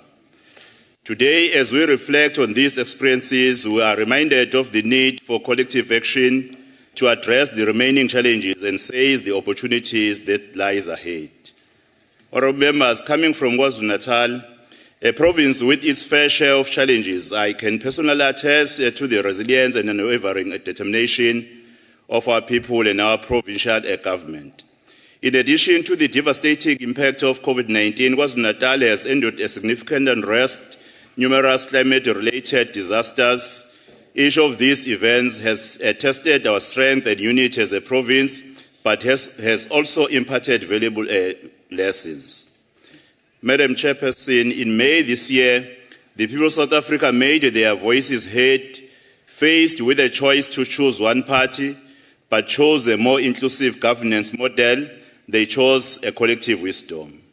Today, at the national level and in our own province, we have embraced government of national unity. This development represents a significant shift in our political landscape, creating a platform for a festival of ideas and a diverse perspective to shape the future of our nation. The aspirations of our people are weighed down by the persistent challenges of unemployment, crime, and corruption. Yet, even in this trying time, the resilience of our people reminds us of our duty to act with integrity and agency.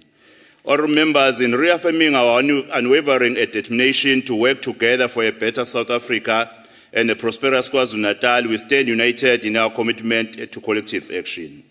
Mr. President, your exceptional leadership and unwavering optimism about the future of our nation remains a beacon of hope for all South Africans. As the province of KwaZulu-Natal, government of provincial unity led by IFP, we stand firmly aligned with your efforts to address the challenges confronting our nation and to unlock the boundless opportunities that lies ahead.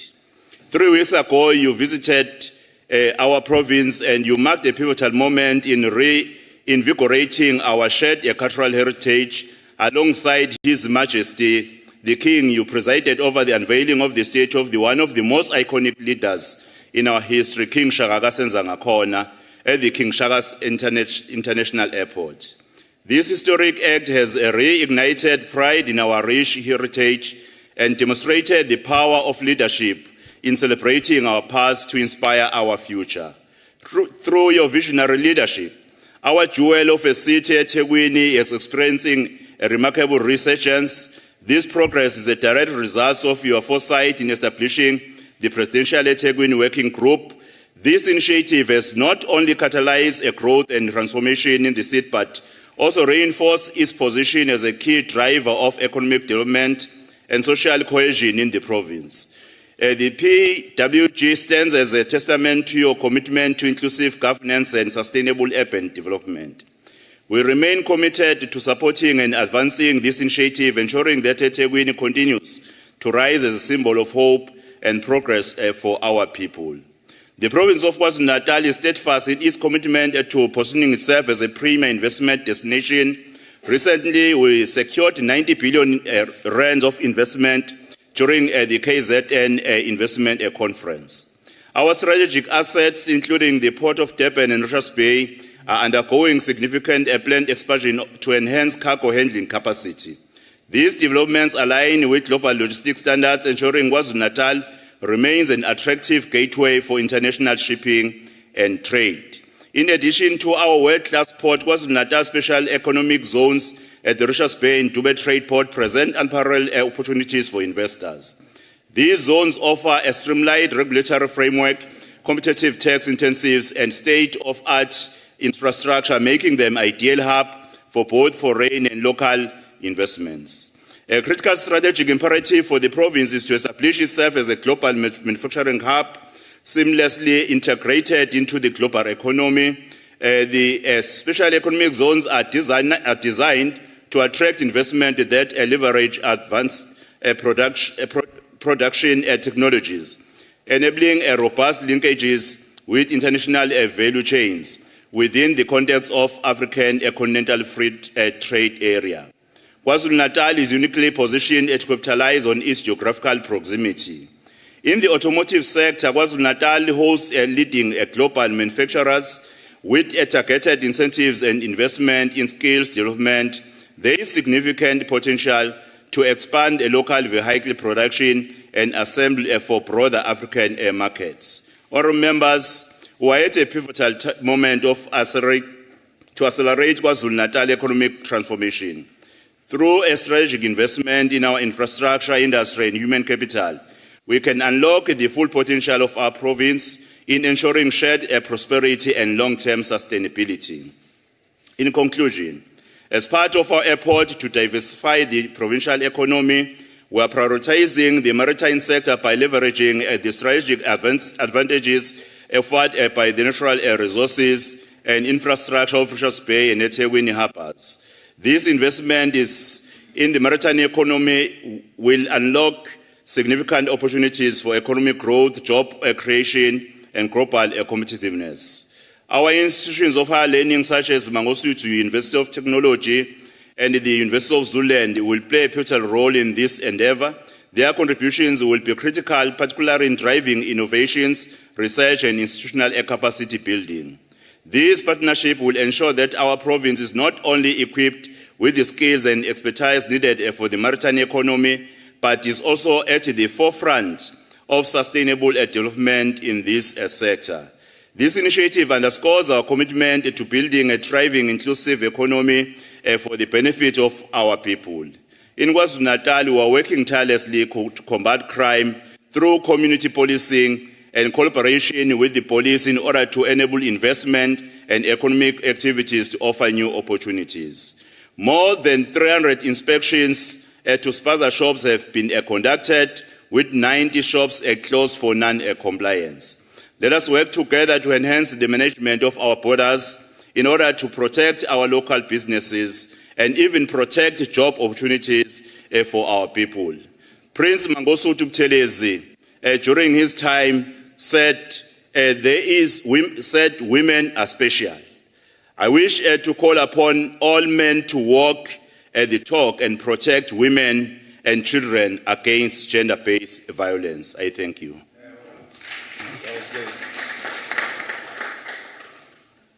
Thank you, Honourable Premier. We are now moving to Honourable Makesini.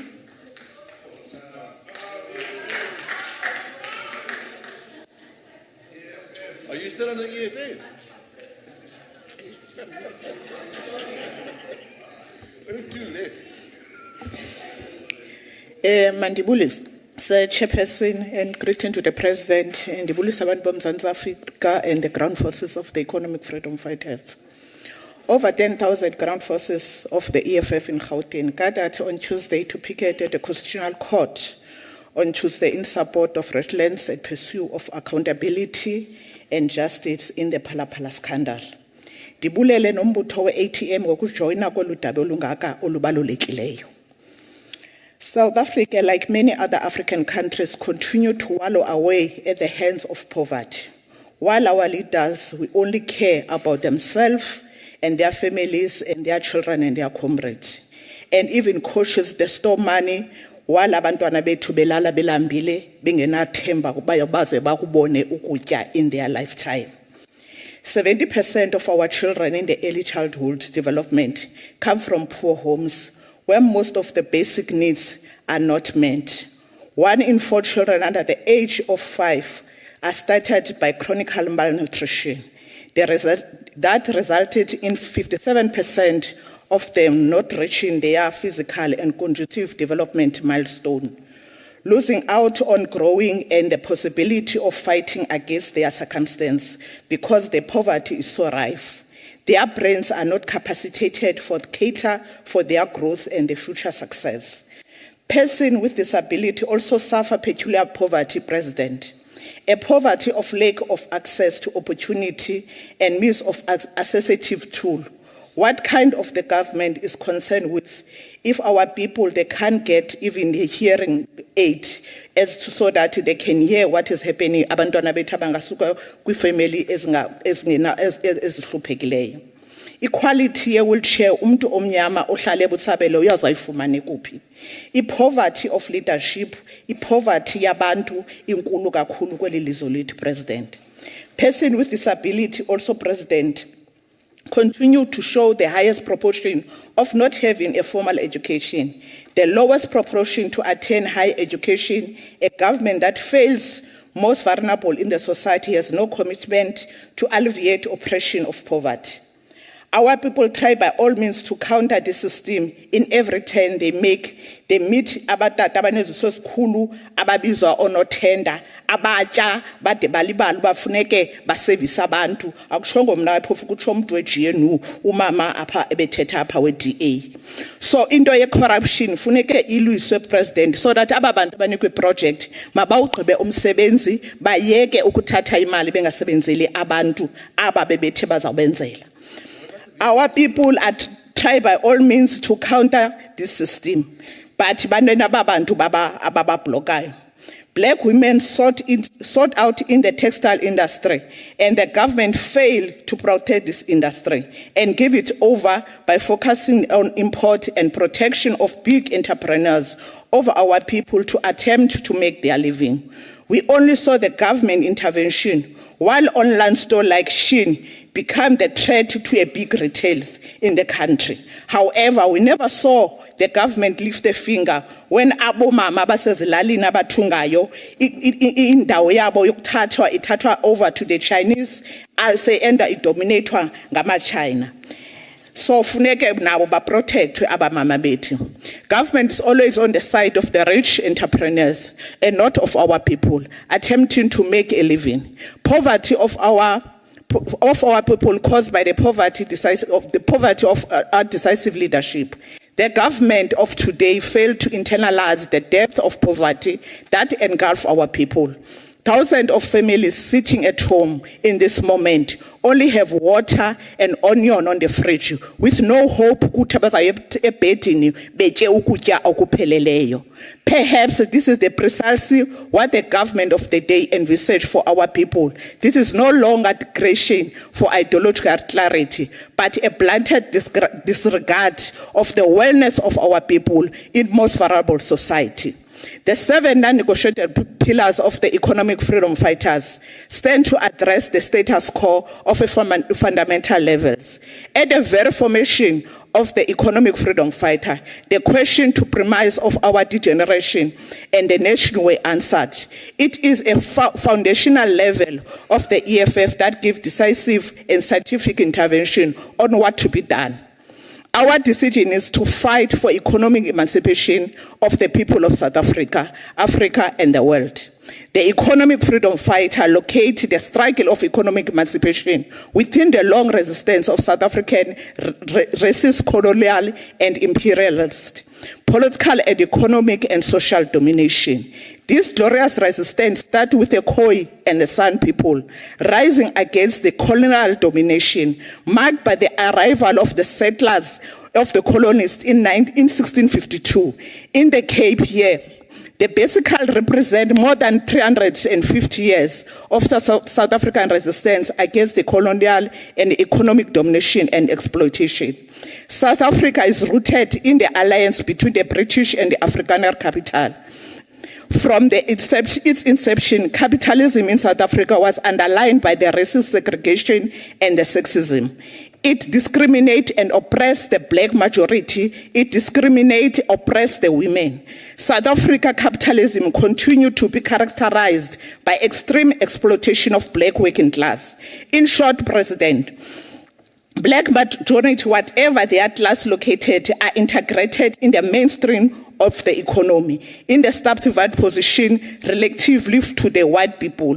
While legislative forms of colonial apartheid domination have been eroded 20 years ago, the economic system of marginalized, oppressed, and exploited the black majority is still intact with few individuals benefiting, but only because we have been co-opted to portray wrong picture that all is well.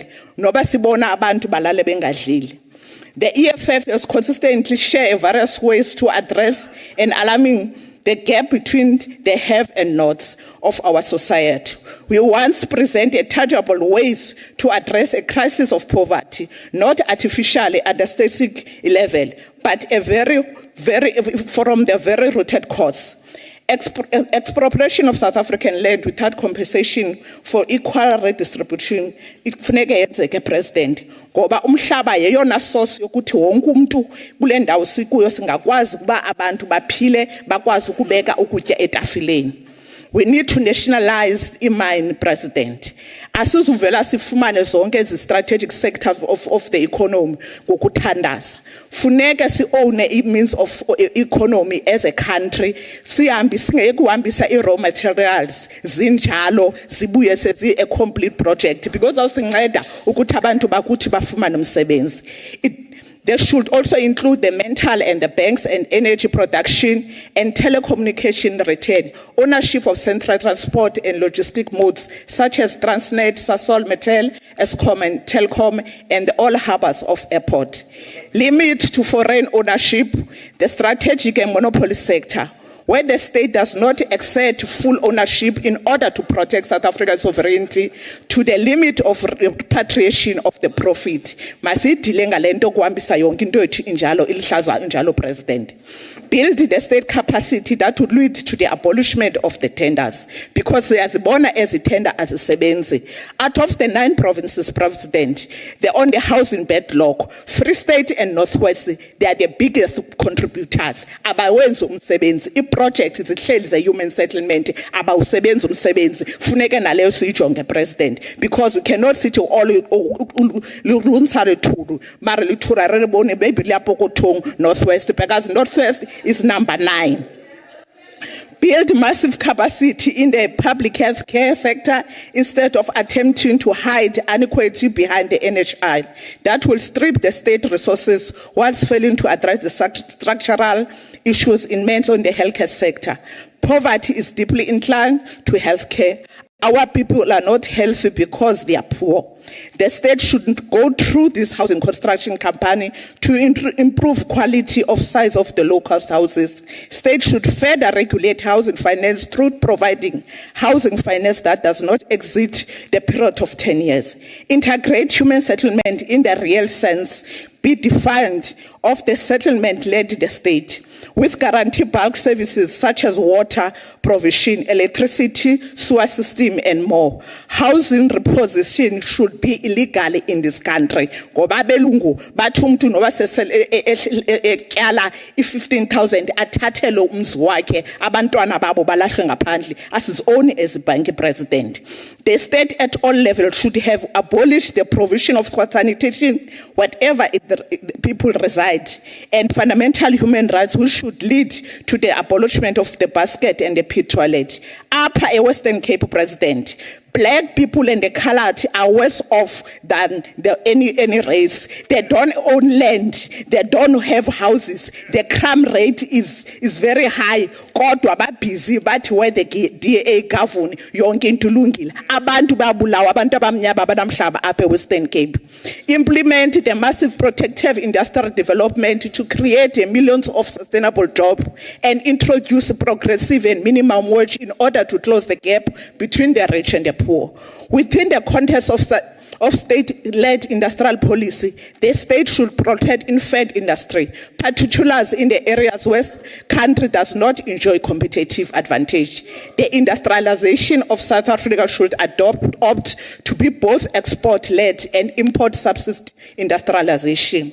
It is an open secret, Chairperson, that South Africa continues to export natural resources and import virtually all finished goods of services. South Africa, 10 biggest export to China are natural raw material, while our import from China are finished goods of services. Invest. Honorable member, can you please take your seat? Honorable Badenhorst. In terms of Rule 47, no delegate may converse aloud when the speaker is on the podium. Can you please respect that and allow the speaker to speak? I was sledging. Thank you. You may take the podium. I was sledging. Invested massively in development of African economy. The South African state capacity to do big business should expand to African continent. State-owned enterprise should heavily invest in infrastructure and industrial development of the African continent. Lastly, the institution of open, accountable, free government and society without fear of victimization by state of agency. Much routine it meant in our failure to rise the nation rest on the lack of a political will. We are faced with it. It's cemented by the corruption that makes up, identify the government of today. A government that still, even from those who are disabled, is a shame. These are the intervention of the EFF that have offered to the people of South Africa. We request, President, please fight the corruption. Iqale kula office yakho iye kubo bonke ngoba abantu abafunanga babelwe. I-corruption mayingabi ne-position, mayingabi ne-political party, mayingabi ne-color. So, and here in the Western Cape, President, kakuye uyobona abantu base Kraaifontein baphila njani. Uyeke umamelo besiqhathwa apha ngaba banendlebe ezelanga, abangabasebenzeli abantu abamnyama, abangabahoyanga. The only thing abayaziyo kubathathela ivote, babathembisa babathanda, bababize onothikoloshi bengabahoyanga uba ngabantu abaphilayo. Ndiyabulela.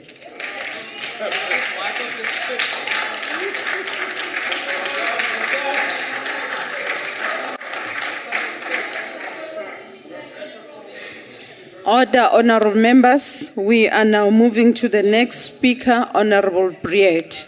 You've got 5 minutes.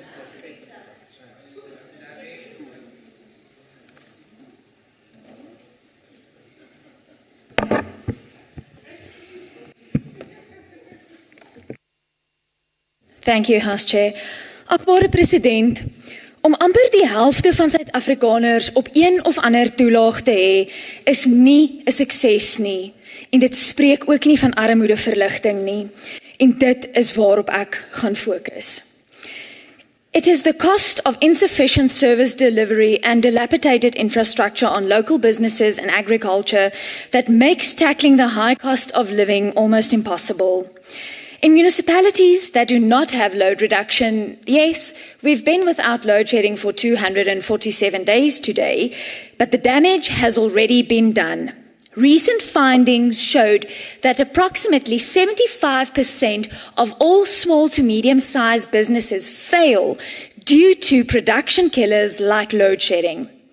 A recent study on the results of load shedding on some small businesses in the Colin Shabane local municipality in Limpopo showed that there was an estimated loss of 61% of income on those days that have electricity.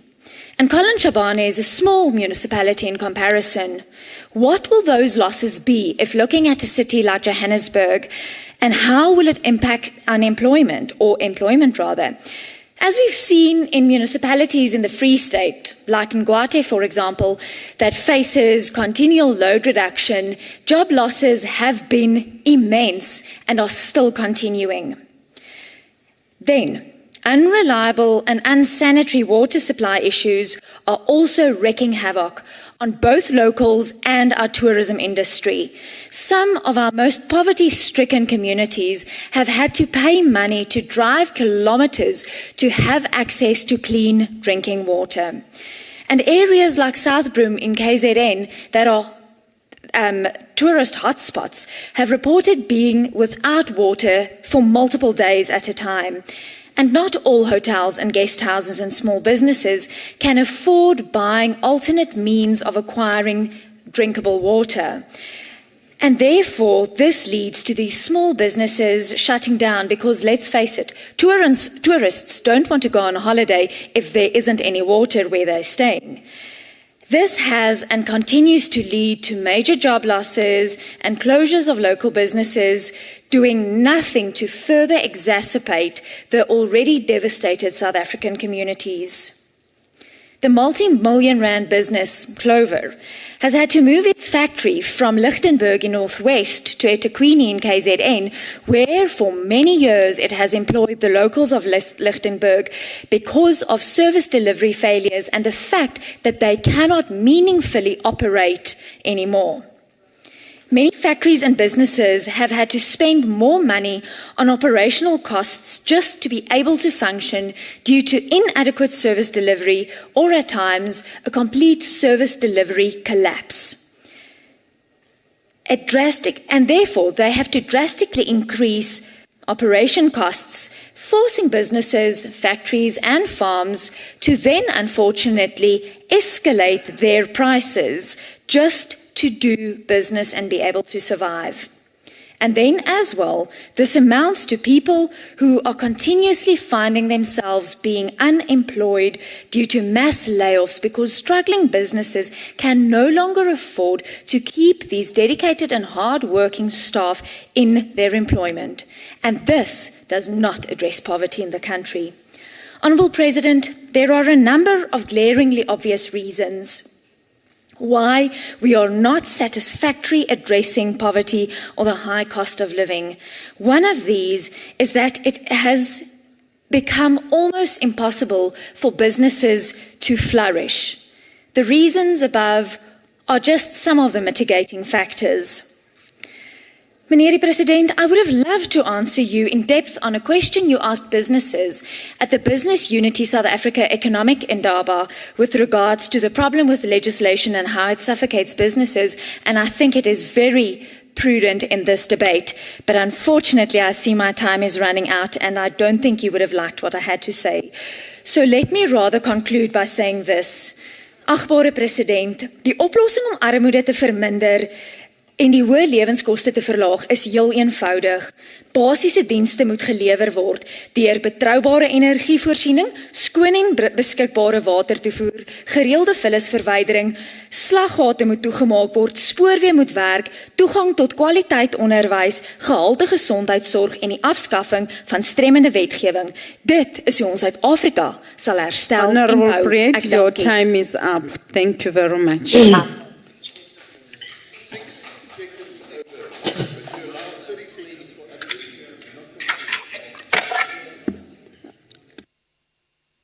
I take this opportunity and invite our Honourable Premier of Limpopo, Honourable Ramathuba. I'm told that she has joined in on virtual platform. Over to you, Honourable Premier. Thank you, Chairperson of our NCOP. To His Excellency, the President of the Republic, President Ramaphosa, and all honorable members in this august house, receive our warm greetings from Limpopo, the home of champions, Chairperson. We extend our heartfelt greetings from Mulechi village, the proud home of Magesi Football Club. Mr. President, this remarkable team, a new entrant into the Premier Soccer League, has not only stunned the football world by winning the Carling Black Label Cup, but has also planted seeds of hope in the lives of our young people, affirming that their dreams of success are indeed valid. Allow me, Chairperson, to borrow from this inspiring story to illustrate the resilience of our province. Who would have ever thought that a club from a village would become the talk of the nation? The young players of Magesi FC have lived the David and Goliath story, triumphing over established clubs in the professional league and making history in the process, beating both Orlando Pirates and Sundowns, the well-resourced teams that we all know about. Never has a village club won a major cup in the professional soccer league, which has traditionally been dominated by township and city-based teams. Today, we proudly declare, look at us, we are Dikwena Chameti. In this spirit of resilience that inspire us every day to bring about meaningful change in our province, we are committed to fighting poverty and unemployment and creating a conducive environment for our economy to grow.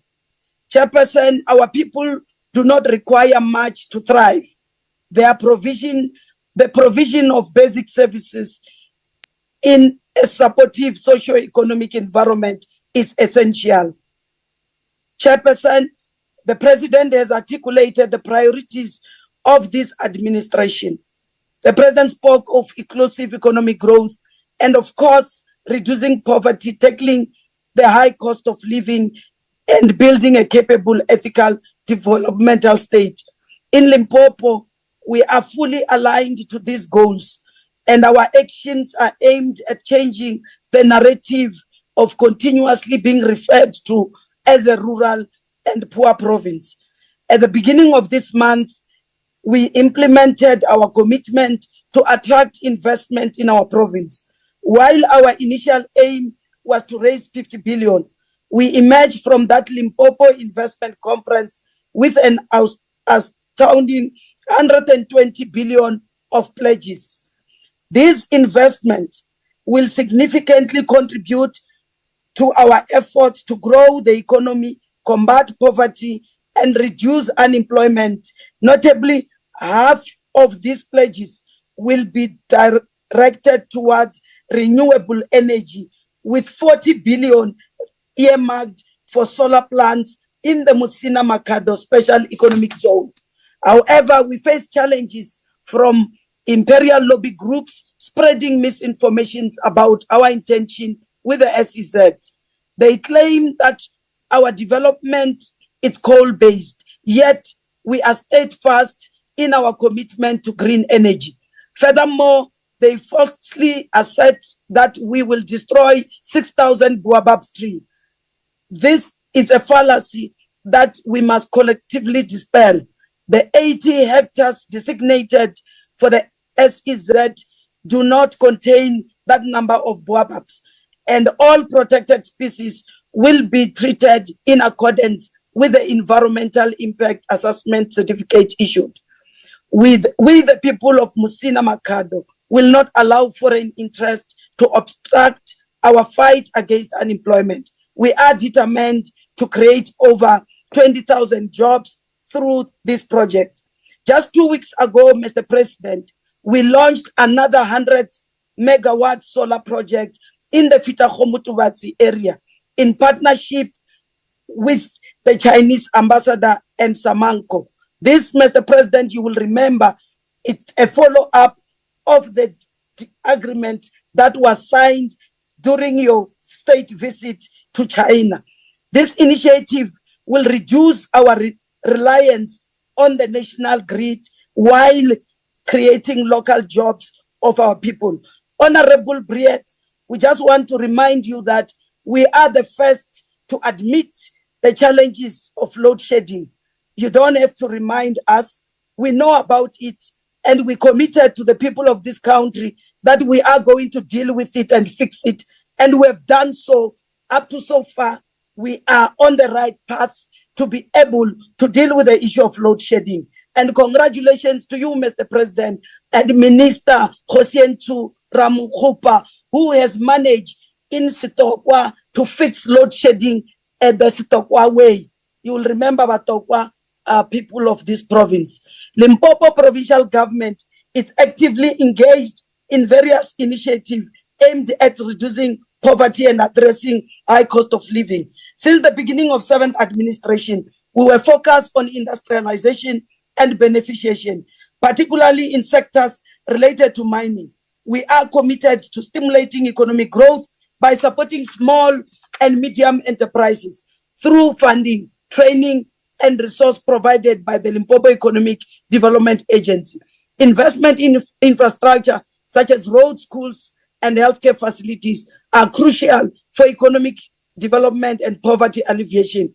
We have made significant progress in water provision, easing the bottlenecks in the Giyani project and ensuring that some of the villages receive water from the Nandoni Dam. We are, however, worried about the slow pace that we are working on other districts in order to address this basic service. Since we understand that improved infrastructure can facilitate better access to markets and services, our plan for roads will continue to ensure that the over 13,000 gravel roads are tied. In the meantime, we have concluded the process of hiring 300 workers who will be joining the Department of Public Works and Infrastructure to do the work internally. So the fact that we are insourcing, it's not a dream, but a reality. We will also be procuring more of our yellow fleet. Hence, Mr. President, our famous hashtag Dikhere Wednesday, the program that is run by our internal staff using our own internal resources, because we are committed towards capacitating the state. Agriculture, it's also a vital sector in Limpopo, and we are promoting agricultural development through support programs for farmers, including training, technical assistance, and financial support. We are implementing the integrated food and nutrition security program by supporting households with production input for establishment of home gardens, supporting micro enterprises projects with production inputs, and providing mechanization support services by ensuring that more producers are plowing. And this planting season, we have already started to support them. The identification of beneficiaries is done through a call for application for support services through the linkage with the different sector departments. President, the program... Honorable Premier, please wrap up. Let me also congratulate you, Mr. President, through the nutrition scheme, the food that our program to increase the number of clinics, to activate them to work 24 hours. It's mainly to make sure that the life of a pregnant woman can be able to deliver at the next door. Over 1.6 million learners attend schools without paying school fees. And when I said I'm congratulating you, is that during the 6th administration, it is your legacy, Mr. President, that you make sure that our learners... Honorable Premier, your time is up. Thank you very much.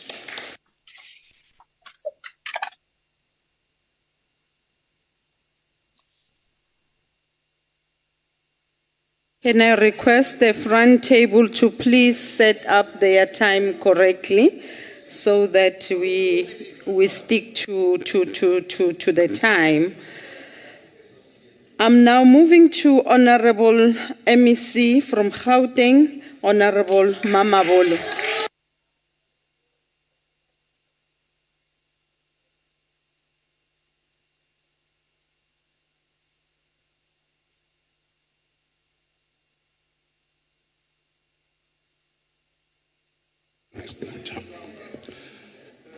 Thank you very much, Honorable Chair. Let me, on behalf of the Premier Panyaza Lesufi, whose apology I have the privilege and honor to convey, and of course on behalf of the entire Gauteng provincial government, it is a deep honor and privilege to extend our greetings to His Excellency the President.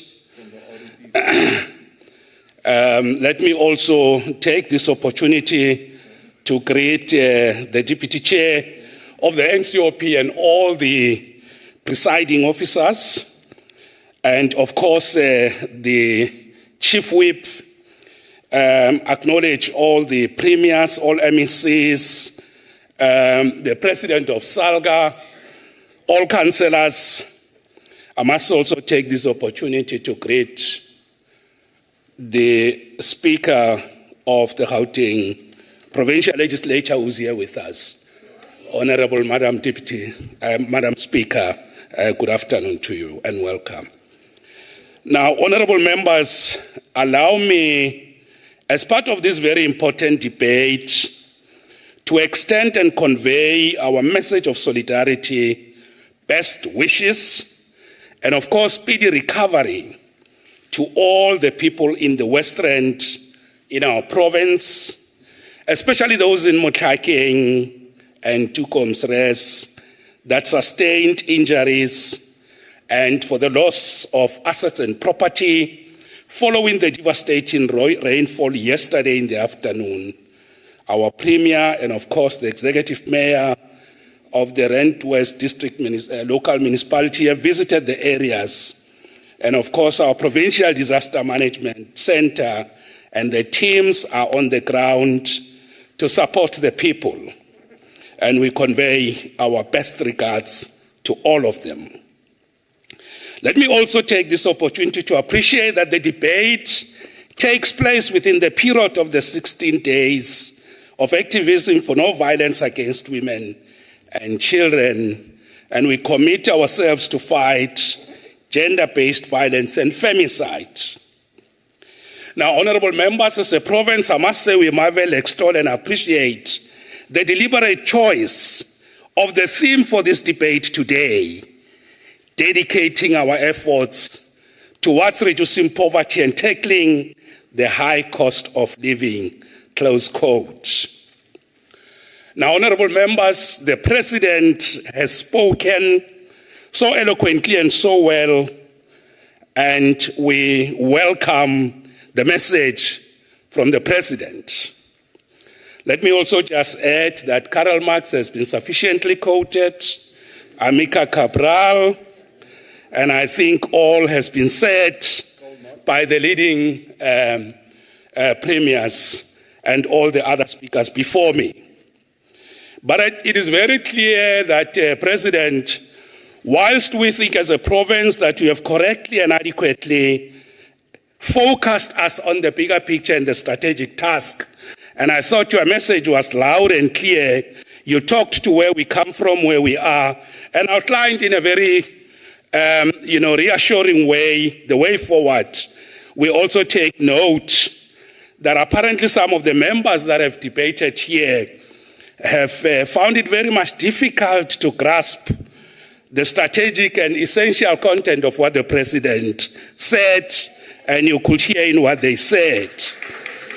But we will appeal, President and honorable members, that let us not be distracted by those still clutching at straws. Let's focus on the bigger picture and that strategic direction given by our most well-reclaimed and loved President Cyril Ramaphosa. So to that extent, honorable members, we want to make an appeal that let's focus on the strategic task as outlined by the President.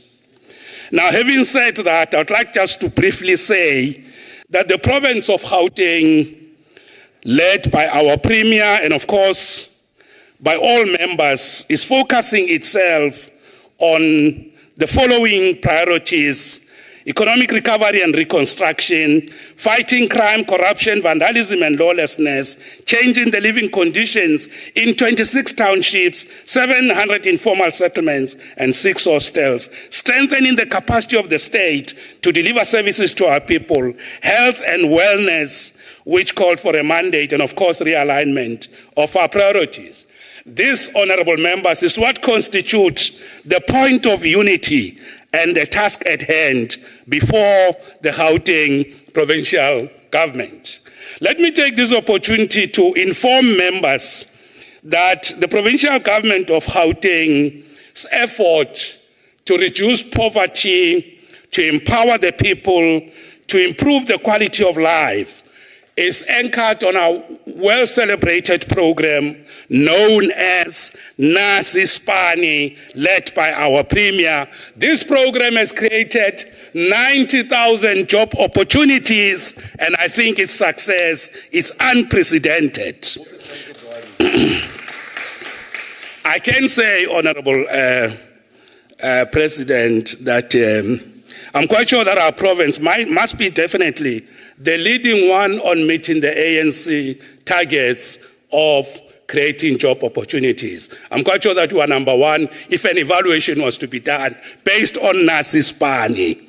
Let me also indicate that we will be working with national government to make sure that we expand and, of course, continue to roll out this program, which is very important to create job opportunities for the youth and for the people.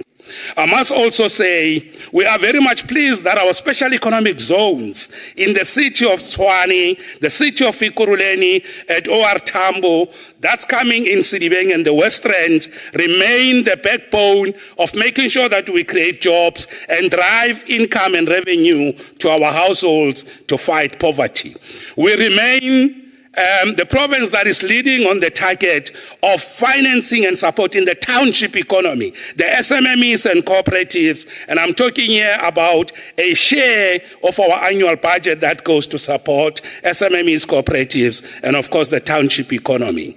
I must also say that the president has really covered us in many areas that he has spoken to, measures to deal with the challenge of poverty. We welcome, President, the significance played by the social security net, reducing the cost of travel and, of course, of transport, addressing the challenge of spatial inequalities.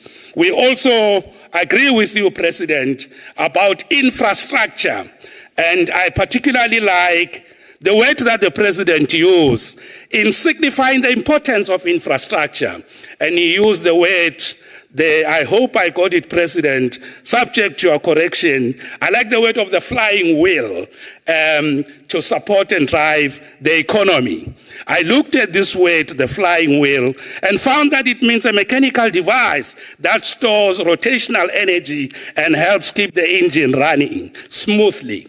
Now, being the economic hub of this country, being the engine of this country, we appreciate this notion of a flying wheel, helping to keep the engine running smooth. That is why, Your Excellency, Mr. President, in our province, we have focused our attention on cleaning the nuts and bolts of this engine. We believe that the challenge with infrastructure delivery lies in the project management value chain, the nuts and bolts of the engine. We know that there are issues of money, finances, that will never be enough. But we are trying our best to clean the pipeline because it is blocked, projects can't move, we can't get the value in every cent, and of course it's economic multiplier to create jobs, to create the economy, because the money is sitting in the provincial bank account. It is not moving because this flying wheel, the engine, is not running smooth. And that's what we are trying to do. Honorable MEC, your time is up. Thank you very much. Honorable. Thank you very much, honorable members. Thanks a lot.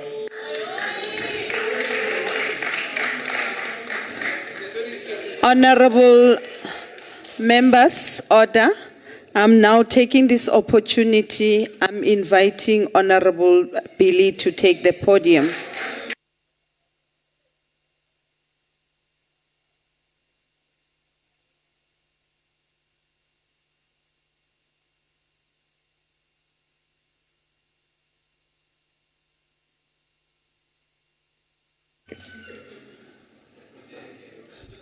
The Honorable Chairperson, the Honorable President, honorable members, and fellow South Africans, good day.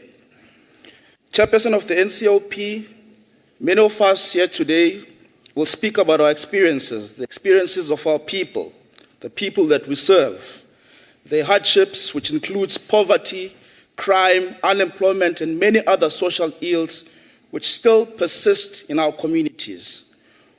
We will sharply raise these issues so that the President gets an opportunity to reconnect with our people, capture our province's conditions, and act appropriately to collectively resolve issues faced by our people. Mr. President, I rise today in this House, firstly to reaffirm the Democratic Alliance's unwavering commitment to using every opportunity at our disposal to reduce poverty, to tackle high cost of living for all South Africans, particularly the poor. According to the recent statistics, more than 18 million South Africans are living in poverty, many of them in rural areas, informal settlements, and townships. Many of our people are not just unemployed, but they are poor. They are struggling to put food on the table. They are hungry, Mr. President. Our people are trapped in a vicious generational cycle of poverty. Our people can no longer afford electricity. This is an impending crisis. They must choose between buying electricity and buying a loaf of bread. Honorable members, to resolve this impending crisis, we simply cannot afford to do things the same way it has been done in the past 30 years, under the ANC government alone. If we do so, we risk having our starving nation revolting against us, plunging our country into a national disaster. Today, Mr. President, collectively we must take action to prevent this impending national disaster. We must do things differently as the GNU. Mr. President, as I did express my commitment, or the DA's commitment in the GNU when I responded to your address in July this year, I made it clear that the DA ministers in the GNU will hit the ground running to rescue the situation faced by our people in South Africa. Mr. President, you would have seen the work done by Minister Dr. Schreiber in Home Affairs, who is working tirelessly to digitally transform the department, who is working around the clock to bring Home Affairs at home services. We call upon you, Mr. President, to continue to support these initiatives. Things such as the state information technology is a huge hindrance in the department. The minister yesterday informed this House that a lot more could be achieved if it was not for the CETA, which is a huge hindrance in bringing digital transformation, not just in the Department of Home Affairs, Mr. President, but also in other critical departments. It is a useless legislature that needs to be relooked at. Mr. President, you need to urgently do something about this. When you appointed Minister of Public Works, Minister Dean McPherson, he vowed to turn South Africa into a construction site. You then in turn supported him, Mr. President. Together, through your collective pronouncements, you are making progress in the construction sector. More jobs are being created in this space, as it was announced in the recent statistics. This is evidence of what can be achieved when we work together, Mr. President. The House last week commended you and Minister McPherson for the work you've been doing. Minister Soli Malatsi is working around the clock to expand access to reliable, cheap broadband to the poorest South Africans in the poorest places, and is taking active steps to making smartphones cheaper so people can take advantage of the increase in the available of bandwidth. Evidence of this is what he's working on, which is bringing in Starlink to the country, and we're hoping that the President will support this initiative. Mr. President, your party, the ANC, your ministers, must also play their part in fully committing to be for the people. It is no longer business as usual. Blue lights, corruption, personal accumulation of wealth, and more importantly, arrogance is no longer an option. Mr. President, the ANC, your ministers, continue to be, if they continue to behave as if it's business as usual and behave with complacency, you must know, Mr. President, that you become the biggest liability in the GNU. You subject not only your party, but the rest of us, the country and its people, to chaos and anarchy. By the far left, who've got no interest in the well-being of our people, but have mastered the art of manipulation and posing as sudden saviors of our nation. The MK and the EFF do not care about the poverty of black South Africans. Both the leaders of these parties, of these two Ponzi schemes rather, have robbed black people in this country, particularly the poor. If the government of national unity does not attend to poverty and high cost of living of South Africans, Mr. President, chaos and anarchy will prevail. We need to attend to the skyrocketing price of electricity now. Basic essential food items lack of functioning and affordable public transport. You spoke at length about transport and its affordability. You've got eThekwini municipality, which has got the integrated public transport, which is not functioning since 2010 because there's a stalemate between the municipality and the taxi associations. We cannot continue in this manner, Mr. President. We have to look at the fuel levies. Mr. President, you need to step in and do something about this. Mr. President, the GNU must and it will work. Mr. President, unfortunately, this is going to require from you the greatest courage. It requires you, Mr. President, to stand up against those within your own ranks who undermine the progress that this country so desperately needs. There are rogue elements. We've got them here as well. Mr. President, you're going to have to stand up against those people. I thank you, Mr. President. Well done. Brilliant. Well done.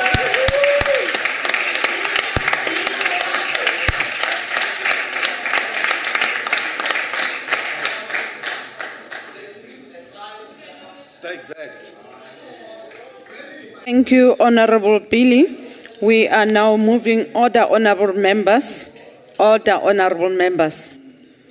We're now moving to Honorable Peter. You've got 5 minutes, Honorable Peter.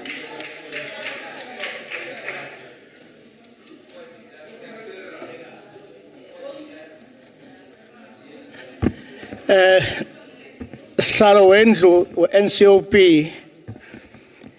alikho igama esinongalibizi ingelo lakho mongameli ngoba nguwe umongameli weRepublic of South Africa.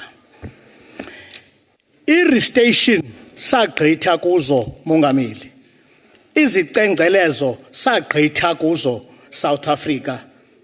Uluphindo lokuxelelwa kwabantu ngendlala abakuyo ngentswela ngqesho abakuyo ngokulamba kwabo ayisisindawo xa senza lo restation. If future tense doesn't heal the nation of today, the only thing that can heal the nation is the present tense. Senzani ngoku ngabantu bethu abafayo, abalambileyo, ababulawayo. Siyaziva President indlela osebenza ngayo urhulumente esiyinxalenye nathi kuyo. Kodwa si UDM asixolanga President. Sithi tshintsha guluva. Njengoko izigidi zabantu belilizwe bekwimo yonqunguphalo beqhwaleliswa President ngumzali ozele abantwana abathathu. Sasicelile ke mongameli sisithi the tender system mayisuke President ngoba izele amaqanda namantshontsho. I-tender system izele mongameli i-extortion ngumntana we-tender system. I-tender system mongameli izele i-mafias ngumntana we-tender lo mongameli.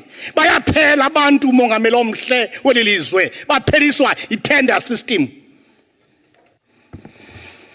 Despite any strides that have been made by the government to build our economy for a decade and a half, our economy has barely grown in the beginning of the 7th term. You mentioned, my Honorable President, that your government is moving more faster. Nangona President ivalwa i-extortion. Ezilalini zethu mongameli, abantu bakuthi bayabulawa bethathelwa imfuyo mhla nezolo. Abantu bethu basela amanzi amdaka nezimvu. Yiyo loo nto siyicela siyi-UDM sithi masahlukane nesicengcelezo i-restation yokuxelela aba bantu ngeentswelo zabo. Mongameli, amafama ethu amnyama ame ekoneni. Xa ungena kwa Shoprite udibana ne-veg, udibana ne-fruit, kodwa ukuyibona ifruit yabantu abamnyama. Ngobani abantu badivalisa ifruit kwa Shoprite, kwa Checkers, kwa Spar, kwa Pick and Pay. Ziphi fruits zabantu abamnyama? Apha amafama ethu aqanduselwa ngulo rhulumente. Sisaqhamla kumafama eqanduselwe ntlandlolo. Masilungise President. Yiyo loo nto sisithi mongameli sicela amapolisa enze umsebenzi wawo. makubekho i-special task force esidila directly notsotsi president. Sine-phone zotsotsi bayasifowunela basixelela uba siyanazi uba nine-property ezinga sifuna so amount abazifihli mongameli akho nto sinoyenza ngoba asikhuselekanga. Ukuthatha amajoni siwabeka ezinkampini ayizokunceda abantu ezindlini babulawele ezindlini abantu mongameli. Amajoni abazokunceda nto xa siyovala ii-sites singakhusela abantu ngoba ootsotsi siyabazi kodwa sikwazi ukuzikhusela kubo. Xa ndigqibezela ke mongameli, kukho umbane wamaphiko mongameli ohamba lonke lelizwe. Siyafuna ulwazi uba lo mbane uyaphi mongameli, usinceda ngantoni nathina mongameli. Ilizwe lethu mongameli lelethu sisebenzise nathi noba nje sisezinye iparty kodwa sisebenzise. Siyambulala ke uNjengele umthathi lo wamenza the Minister of Defence. Siyasibona isidima ngoku se-defence sime ngenyawo. Inkosi mongameli.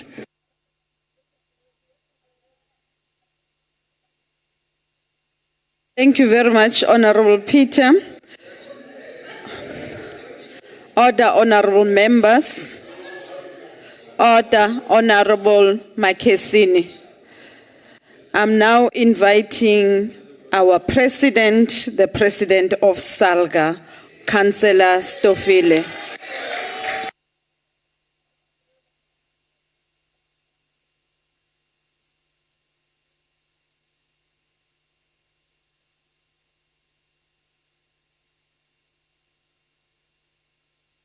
Chair of the NCOP, thank you very much. Greetings to you, the Deputy Chair, President General of the Combined Forces and Community of the Republic of South Africa, members of the NCOP, members coming from the South African Local Government Association, the premiers of our provinces, beautiful provinces of our country, the MSCs that happen to be here.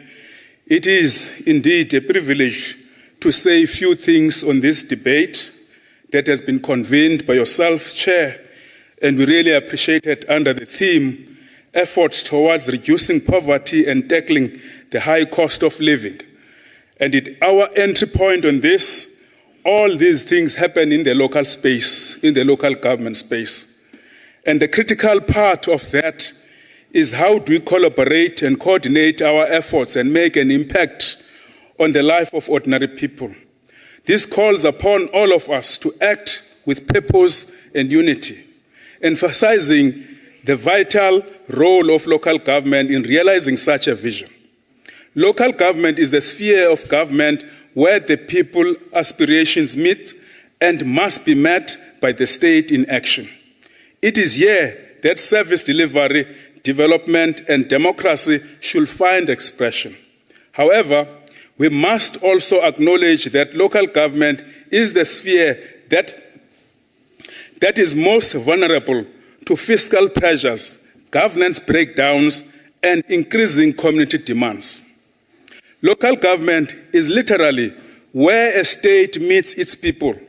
It is that juncture where service delivery, economic development, and social transformation coverage to address the daily needs and aspirations of the community at large.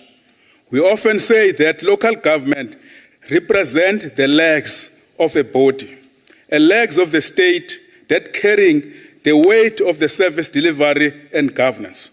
Without the strong, stable, and capable municipalities, the entire system risks. It will then affect the poor of the poorest in all corners of our country. It is in here, at this critical intersection, that we need to concentrate our energy and resources to make sure that local government can deliver effectively, equitably, in a sustainable manner. Local government, President, is more than a sphere of government.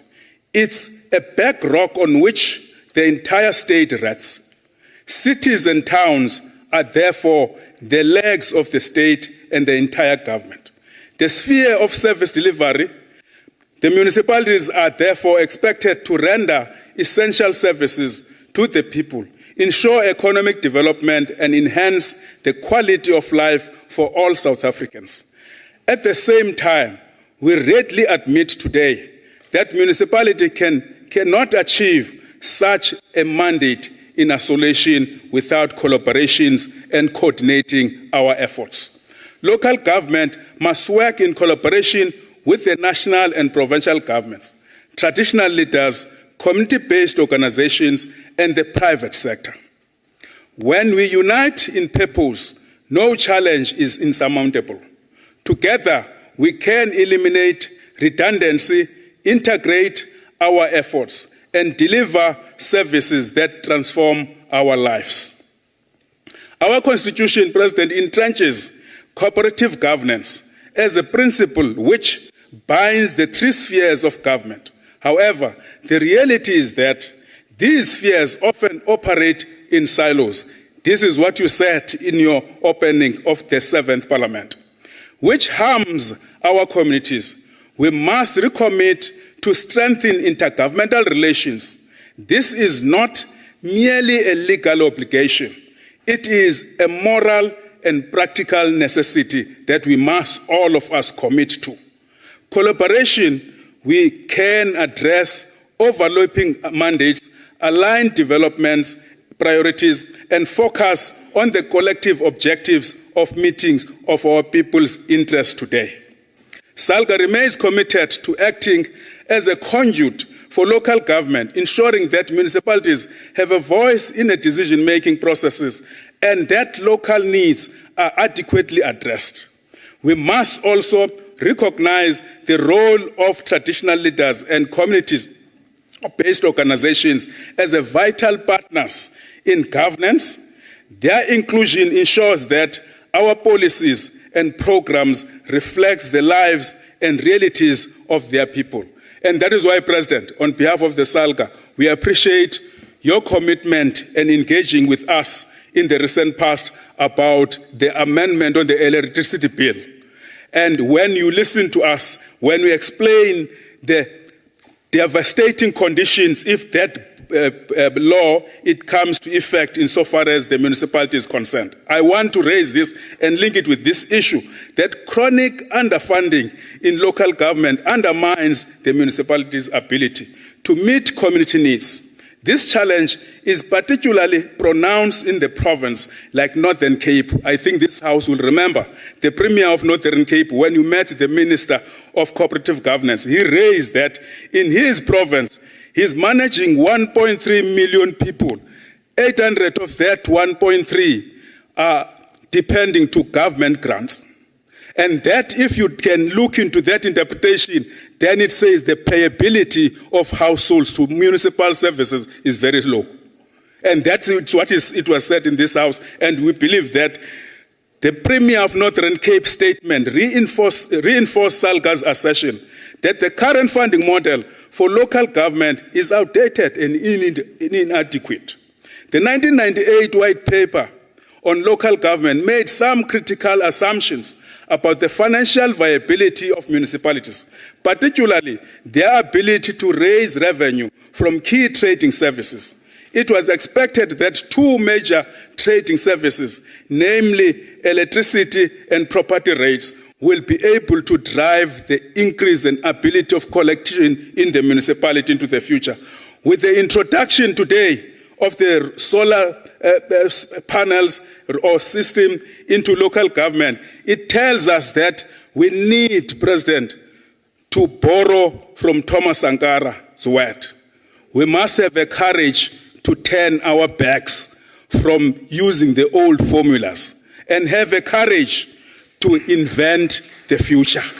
And that courage, it starts now. One of the courage that we must have is that as the envelope of allocation and collection of municipality, it becomes smaller and smaller every day. We must ask what type of municipal system we want to see in the next period. What will be the possibilities of municipalities through this House and any other House led by yourself, President, to think about possibilities of municipalities to participate in the solar business and generate income that it will then complement the income that is reducing every time. It's a debate that this House, it must look into it and not shy away into it. If we want a local government system that is sustainable, that is able to drive services, that is able to respond to challenges and collaborate and coordinate with all spheres of government, it is important for this House to look at this. Our call today is absolute. We must increase intergovernmental cooperation and strengthen cooperative governance to address the problems facing our communities. Because the communities, that's where they live, that's where they feel the government. If you don't strengthen the local government, all efforts that you are making, they won't be felt by communities. The constituents we serve, our shareholders or participants in our communities through democratic means, when they come Honorable out every time. President, your time is up. Thank you very much.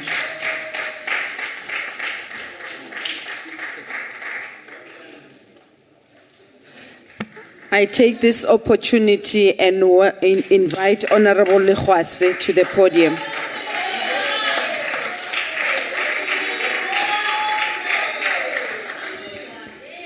Ke simolle ka go dumedisa mo presidente wa naga motlotlegi Cyril Ramaphosa modulasetilo wa lekgotla la setšhaba la diprovince mme re fiile mo tshwenetsipane ditonakgolo le bakhuduthamaga botlhe ba ba leng gone ditilo tsotlhe ka go latelana baagi mo nageng ya rona go tswa go dikhutlong tse nne tsa lefatshe ke a le dumedisa.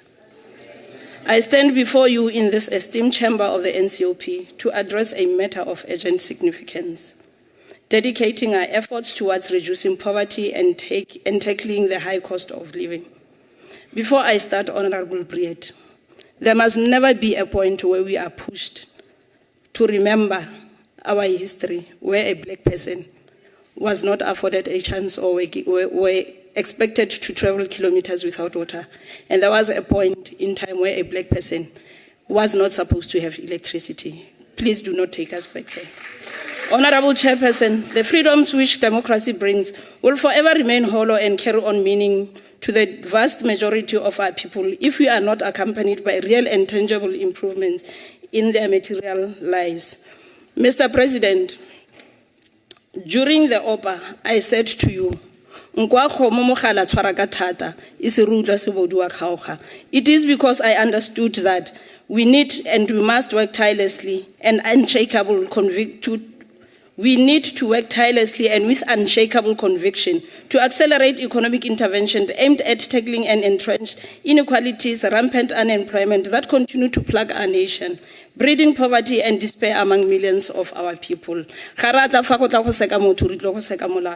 While addressing London Square in 2005, former President Nelson Mandela said, and I quote, "Overcoming poverty is not a gesture of charity. It is an act of justice. It is the protection of a fundamental human right, the right to dignity and a decent life." Honorable Chairperson, the South African economy was traditionally driven by the mining and agriculture, as well as the import substitution, all of which were controlled by the white settler colonial population, to the exclusion of the majority of the country's black population. The democratic breakthrough of 1994 ensured political freedom for the majority, but economic freedom has remained elusive goal 30 years in democracy of South Africa. We are still dealing with historic challenges inherited through apartheid colonialism and have been trying. I warn you not to do that with me again. Honorable, I'm pleading for you. Honorable not to do that member, with me can you please take your seat? Once again, Honorable Badenhorst, this is the second warning.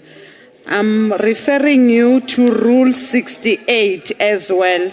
I've referred you earlier on to the rule, to Rule 51 that says you can't converse aloud. You are not allowed to disrupt and interrupt the speaker on the platform. This is the second time I'm giving you this warning. Please allow speakers to do their work. Over to you, Honorable Legwase. Point of order, Chair.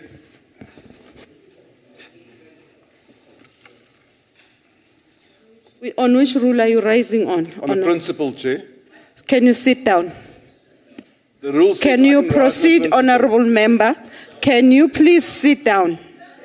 The rule says I can rise on the principle. Can you please take your seat, honorable Badenhorst?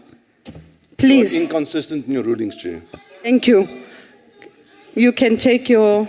Motswana o rile le o jwale sa le metsi ga re tla go tsaya maikarabelo a maitseo a bang. We are still dealing with historic challenges inherited through apartheid colonialism and have been trying through various programs to correct the historical injustice of the past. These are challenges of poverty, inequality, unemployment, and historic economic exclusion that persists. Re santse re sa seke motho, re seka molato. As we know, unemployment is not just a number. It is a result of persistent low levels of economic growth for consecutive years. It is a defining factor in the quality of life for millions of our people. It breeds disillusionment, exacerbates issues like crime, substance abuse, and mental health challenges, thereby enforcing the cycle of poverty. Honorable President, if we are genuinely to address these issues, we must accelerate our economic interventions with purpose and unity. We need to expand public employment opportunities targeting youth not in employment, education and training, and those that are above the age of 35. They must be included in the presidential employment initiatives like your SANDF, National Youth Services, Young Women in Defense Industry Programs, EPW, and many other employment initiatives and skills. Post the COVID-19 pandemic, the country faced a drastic rise in cost of living, which placed further financial pressure on the income in the middle class and the working class and the poor families. The high cost of living has left the majority of families in the country in serious debt. According to Stats SA, approximately half of the adult population is living below the upper bound poverty line. This translates into over 30.4 million South Africans living in poverty. In 2021, above 2.1 million, which makes 11.6% of South African households, experienced poverty-induced hunger. We must intensify poverty eradication initiatives so that we may meet NDP and UN Sustainable Development Goals. The government of the African National Congress has, during previous terms, utilized the budget as an important instrument for transformation.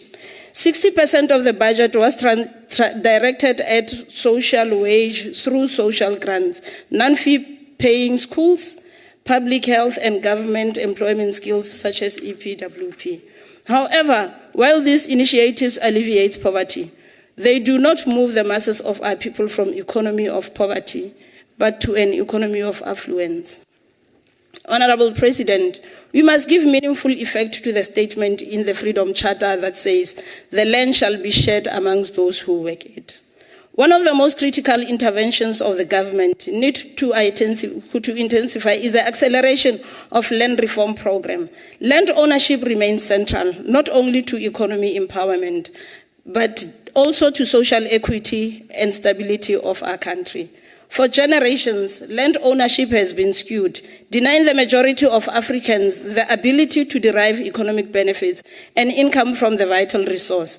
We must engage in meaningful dialogue to ensure that land reform is not only about distribution, but also about sustainable agricultural practices, job creation, and enhancing food security.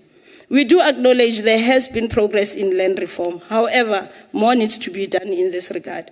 The agricultural sector has grown faster than national economy at 4.2%, and unemployment has increased in primary agriculture by 6% yearly to 941,000 in the first quarter of 2024, a 2% increase from the last quarter of 2023. This means that it is critical to accelerate land reform to ensure that small and medium-scale black farmers are established to ensure food security and reduce our dependence on dollar-based imports. The price of major input costs such as electricity, water, fertilizer, and logistics costs must be reduced to make a sector competitive. Agro-processing in the different provinces and industrial parks must be intensified. Honorable President, The ANC-led government of national unity must prioritize the implementation of our sectoral plans in automotive, agricultural, and textile industries. Those hold the potential to propel us towards a path-advanced industrialization. By fostering partnership across public and private sectors, we can catalyze innovation, create jobs, and enhance the productivity of our industries. We must align these plans with our broader economic strategies, including initiatives like African Continental Free Trade Area and BRICS Plus, to leverage communities presented by economic integration across Africa continent and beyond. The conflict between Russia and Ukraine has had a negative impact on many countries, especially in the African continent, as a result in the increase of the price of wheat, sunflower, and fertilizer. South Africa must continue to work within the international multilateral governance system to help resolve this conflict as a price escalation of wheat product affecting the poorest of the poor. Honorable Chairperson and Mr. President, I cannot emphasize enough the importance of the primary sector of our economy, encompassing mining and agriculture. The mining sector does not beneficiate domestic minerals, but rather export minerals from beneficiation into higher value products outside the country, which means that tax benefit resides outside the country and not in the country. However, with the right investments in exploration and sustainability, is poised to rejuvenate the benefit of South Africa. Equally so, the agricultural sector, which employs millions of South Africans, must be mobilized, and it must be done through technology, financial support, and enhanced marketing access to create opportunities and increase productivity. Chairperson and honorable members, even though we are not out of the woods yet, we must congratulate Minister Ramaphosa for dealing with the challenge of load shedding.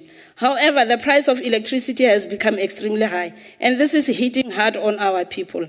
The increase of price of electricity contributes to the high cost of living and is removing dispensable and disposable income from the working class and the poor households. We call on NERSA. I heard most of the members that came before me, they've called on NERSA also to make sure that it considers the plight of the poor when they make decisions about the tariff increases. We look forward for the future. We cannot ignore the potential of green economy. Investments in renewable energy will not address our energy crisis, but also help to build a domestic productive capability and capacity that is sustainable. Transitioning to clean energy sources can create thousands of jobs and encourage new industries to flourish, benefiting both our economy and the environment. We must encourage partnerships with the private sector to derive investments in renewables and explore opportunities for innovation that could position South Africa as the leader in green technology. Honorable Chairperson, while there are several challenges we need to deal with, there has equally been progress in accelerating infrastructure development in rail, road and bridges. Investing in infrastructure, especially energy infrastructure, road and railway, is critical to inclusion or the inclusive economic growth. As I conclude, Honorable Chairperson, Mr. President, while the road ahead might have its challenge, it is also filled with opportunities. We stand at a crossroads. The choices we make today will definitely define the socio-economic landscape of our nation for generations to come. Let us commit ourselves to accelerating these economic interventions, not only in isolation, but as a united front, actively working to dismantle the barriers of inequality and unemployment that breeds poverty. Together in the government of national unity, let us strive to build an economy that is inclusive, sustainable, and prosperous for every South African. We dare not to fail our people who instructed us to work together to better their lives.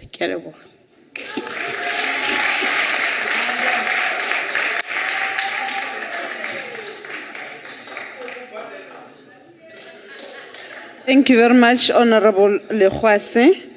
I'm now moving on to MEC of Northern Cape for Local Government, Honorable Fass. Thank you very much, Honorable House Chair. Warm greetings to the President of the Republic, President Ramaphosa, and all the honorable members, the people of South Africa, and most especially the resilient and proud residents of the Northern Cape Province. It is a privilege to deliver a message from a land of endless horizons and immense potential, a place that, despite its challenges, stands ready to shine as a beacon of hope and opportunity for South Africa. The Northern Cape may be the smallest province by population, with just 1.4 million people, but let us not mistake size for insignificance. We hold the largest landmass in the country, a canvas of opportunity ready to be painted with progress and prosperity. Yet, our low population density and unique challenges create hurdles in equity share allocations, making it difficult to address poverty and unemployment effectively. House Chair, the unemployment rate as revealed by Stats SA is deeply concerning. At 28.3% overall, it disproportionately affects women at 36.2% and our youth at an alarming 46.1%. Poverty casts long shadow over our province, affecting 31% of adults and 35% of young people. And these are not just numbers. They are our mothers, fathers, sons and daughters striving for a better tomorrow. And yet, amidst these challenges, we find opportunities to transform lives. Our Human Development Index has risen to 0.65%, reflecting progress, resilience, and the unyielding spirit of the Northern Cape. Our economy rests on pillars of strength, mining, diamonds, manganese, and iron ore underpinning our growth. Agriculture, thriving along the lifeblood of the Orange and the Vaal River. Tourism, a growing sector that connects us with the world, fueled by partnership with the Northern Cape Tourism Authority, Sun Parks, and the global significant SKA in Carnarvon. But this is only the beginning. Catalytic projects are reshaping the landscape of the Northern Cape Province, and I will mention a few honorable members. House Chair, the global trend towards sustainable development provides the Northern Cape, within the Western SADC corridor, with an enhanced position to contribute to the local and national gross domestic product. The Northern Cape in the past 5 years has absolutely excelled at growing the provincial economy and will continue to do so at an even more enhanced rate.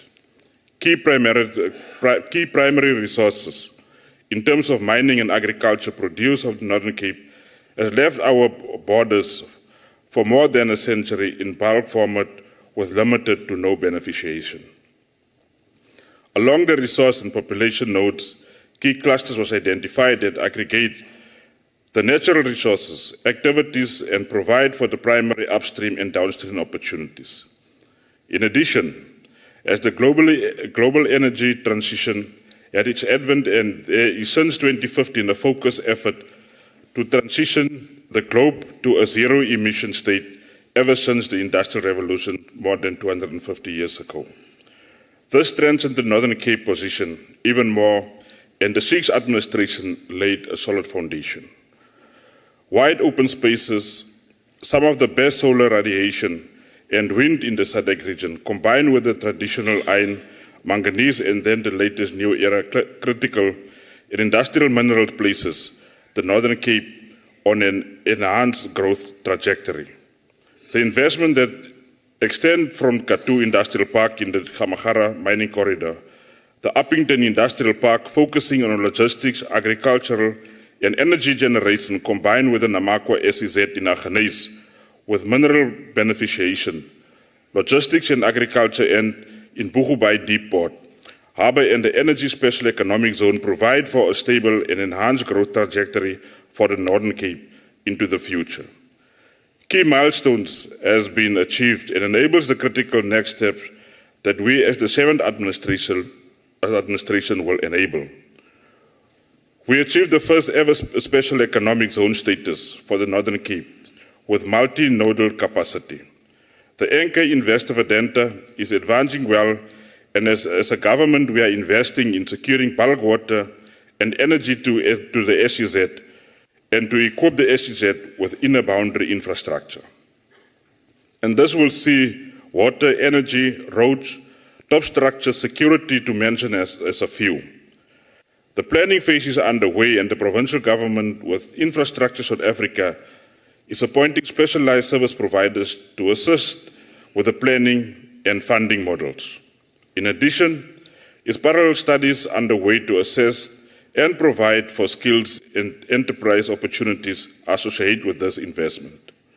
And this will enable the development of the municipal land towards the eastern side of the park, earmarked for black industrial development.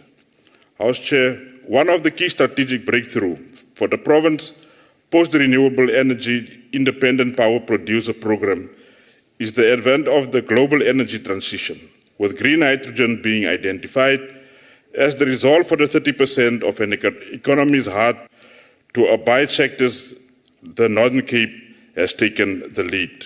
The Northern Cape Green Hydrogen Master Plan is a clear roadmap to produce green hydrogen for local consumption, supplement the local electricity grid, and aggregate bulk volume for export, has set the province on a new growth trajectory. Anchor projects like Sasol, Bugobai, 5 gigawatt electrolyzer, capacity Priska Power Reserve, Ipelanga, Taibos projects by Entertrack has unlocked research to prove the viability of business cases. This has proven the Northern Cape to be in the top global ranking to produce green hydrogen competitively. Private sector and government have spent millions of rand to de-risk the project to date, and real-time final designs and investment can now be initiated. Parallel to this, we are developing skills and creating awareness of these social projects, and the infrastructure assessment has been initiated and will rapidly increase. House Chair, there is a keen interest from global oil and gas giants to explore gas along the Northern Cape coastline that will further grow the local and national GDP within the global just energy window. The Bugobai Deep Port Harbour is advancing. The provincial government has spent own fiscal resources to confirm viability and the technical requirements of the port. Transnet has subsequently come on board, and the province and the SOEs is working side by side to secure the funds and government milestones to transition to the next phase of the projects: land sovereignty, design and construction. A close partnership exists with the landowners, the Richtersveld Community Association and the regional communities, to ensure this is a legacy project benefiting our local community. Human settlement, prison and infrastructure planning is key next steps. As a Northern Cape Exco, we are also actively involved in making sure we benchmark the harbour and to enable the Transnet team with options to advance the procurement process of the port as per recent visits to key ports in South Africa. In addition, we continue the planning and work is underway with Eskom, the National Transmission Company, and the Presidential Climate Commission to enable the Northern Cape electricity grid to develop more renewable energy projects and to enable the green hydrogen sectors who have 60% of their inputs being renewable energy. The Fire Improved 2025-2030 Transmission Development Plan. Can you please wind up, Honorable MEC? Your time is up. Okay. Thank you very much.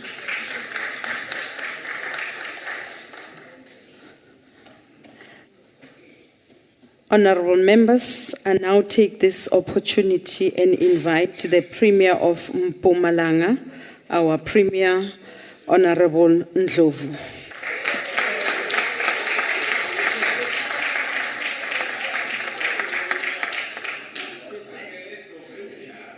Don't you want this one back?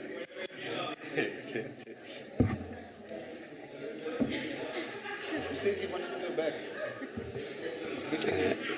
Honorable Premier, the current chairperson of the NCOP, thanks for giving me this opportunity to participate in this important debate. Greetings to President Cyril Ramaphosa, Deputy Chairperson of the NCOP, Chief Whip, all premiers present here, MEC, Special Delegate, SALGA President, all members of the NCOP. I want to greet you all in the name of fighting poverty. When we were invited here, I thought that we are going to concentrate on poverty.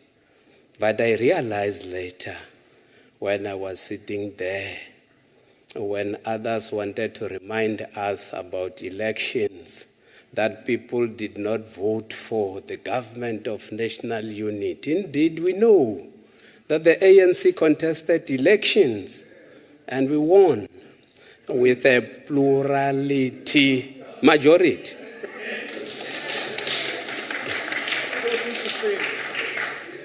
So people should stop to inflate their own sense of self that they're a government in waiting.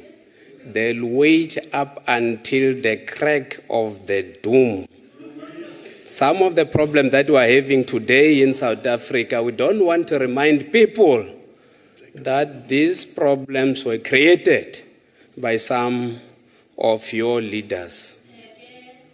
Poverty is the thief of dreams. Poverty can turn people into scavengers, beggars, and thieves. It causes stress, which can trigger violence.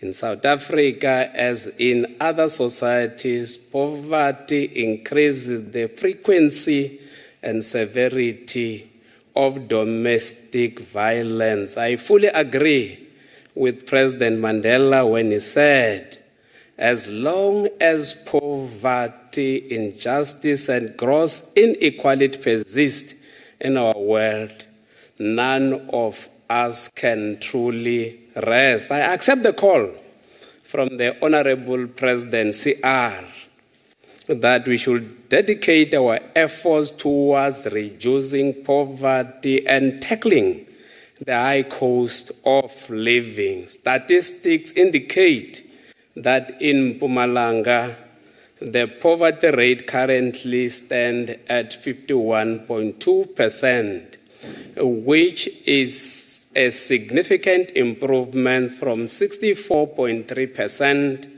in 1996. Mpumalanga's 2030 targets are aligned to NDP targets, economic growth of more than 5% per annum, unemployment rate of 6%, poverty rate of 0%, improve income inequality, improve from 7.7% to 10% and more of income of the poorest 40% of household, have a Gini coefficient of less than 0.6. We have been hard at work. We were not slumbering. And wake up today for a debate here. Government is playing a crucial role in assisting the poor and fighting poverty. 1.64 million people receive social assistance grants in Mpumalanga province, of which 75% are child support grants. We all know that grants are a short-term intervention. We committed to creating 100,000 new, decent and sustainable jobs every year up to 2030 to come closer to the envisaged 6% unemployment rate and reduce poverty significantly. Mpumalanga's 36.2% unemployment rate contributes to our high poverty rate. Mpumalanga provincial government has developed various strategies and plans to drive accelerated inclusive economic growth, job creation, as well as increased access to relevant training and education. We have signed partnership agreement with TVET colleges and working towards finalizing collaboration with SETAs and universities to skill and reskill our youth to participate in the economy. This will subsequently lead to the elimination of poverty in the province.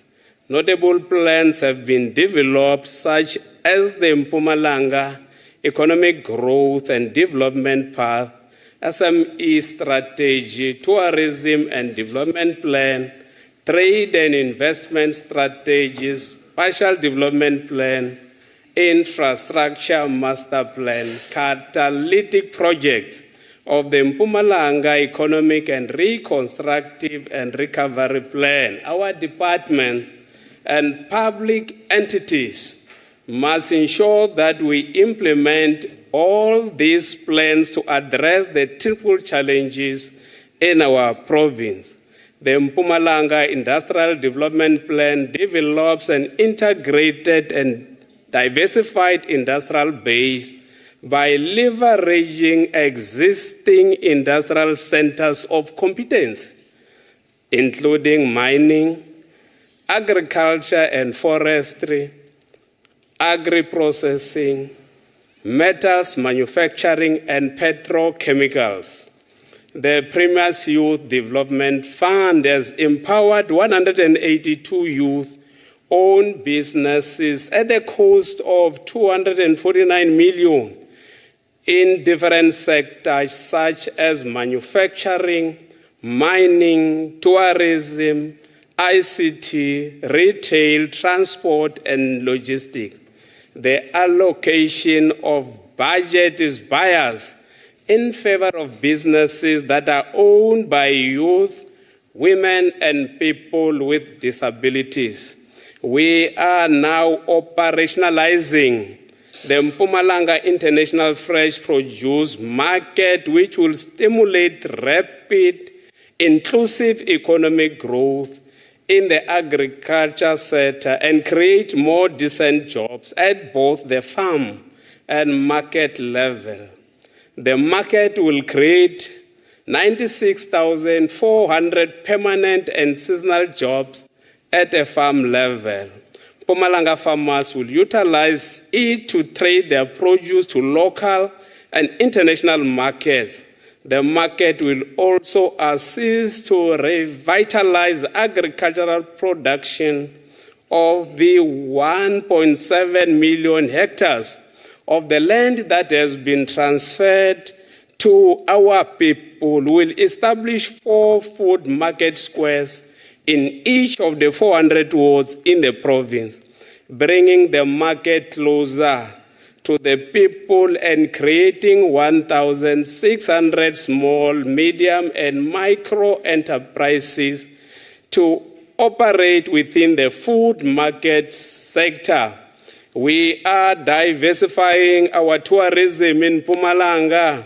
We have sanctioned 2 feasibility studies on the creation of waves and installation of cable cars in Maripskop Mountain, which has congruent features to Table Mountain. Mpumalanga is in the process of Honorable finalizing. Premier, I'm afraid your time is up. Poverty is the worst form of abuse. We have to fight Honorable to end Premier, it. please respect the House.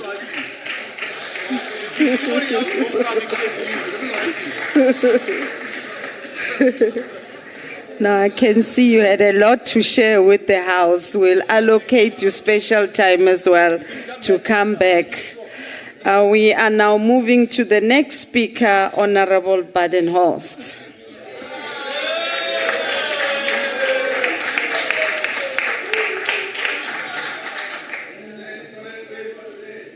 Oh, sorry, just a second.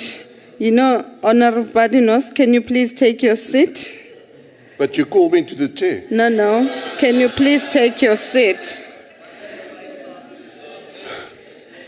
Now, when your premier speaks, you tend to be confused. So, hence my apology. The next speaker is actually our MEC of Education from Free State. Can you please take the podium, madam?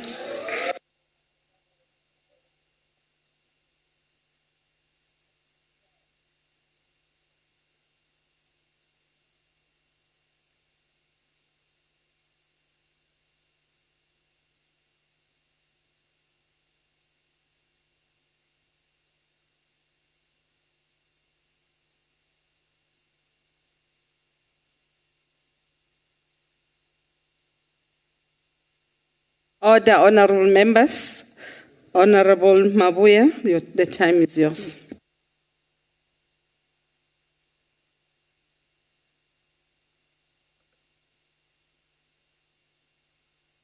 Is it okay? Thank you, Honorable Chair of the NCOP, His Excellency President Ramaphosa, premiers and delegations from provinces, honorable members of the NCOP, members of the Executive Councils, fellow South Africans, greetings to all of you. Honorable Chair, we feel particularly honored to be part of this August gathering on behalf of the government of our beautiful province.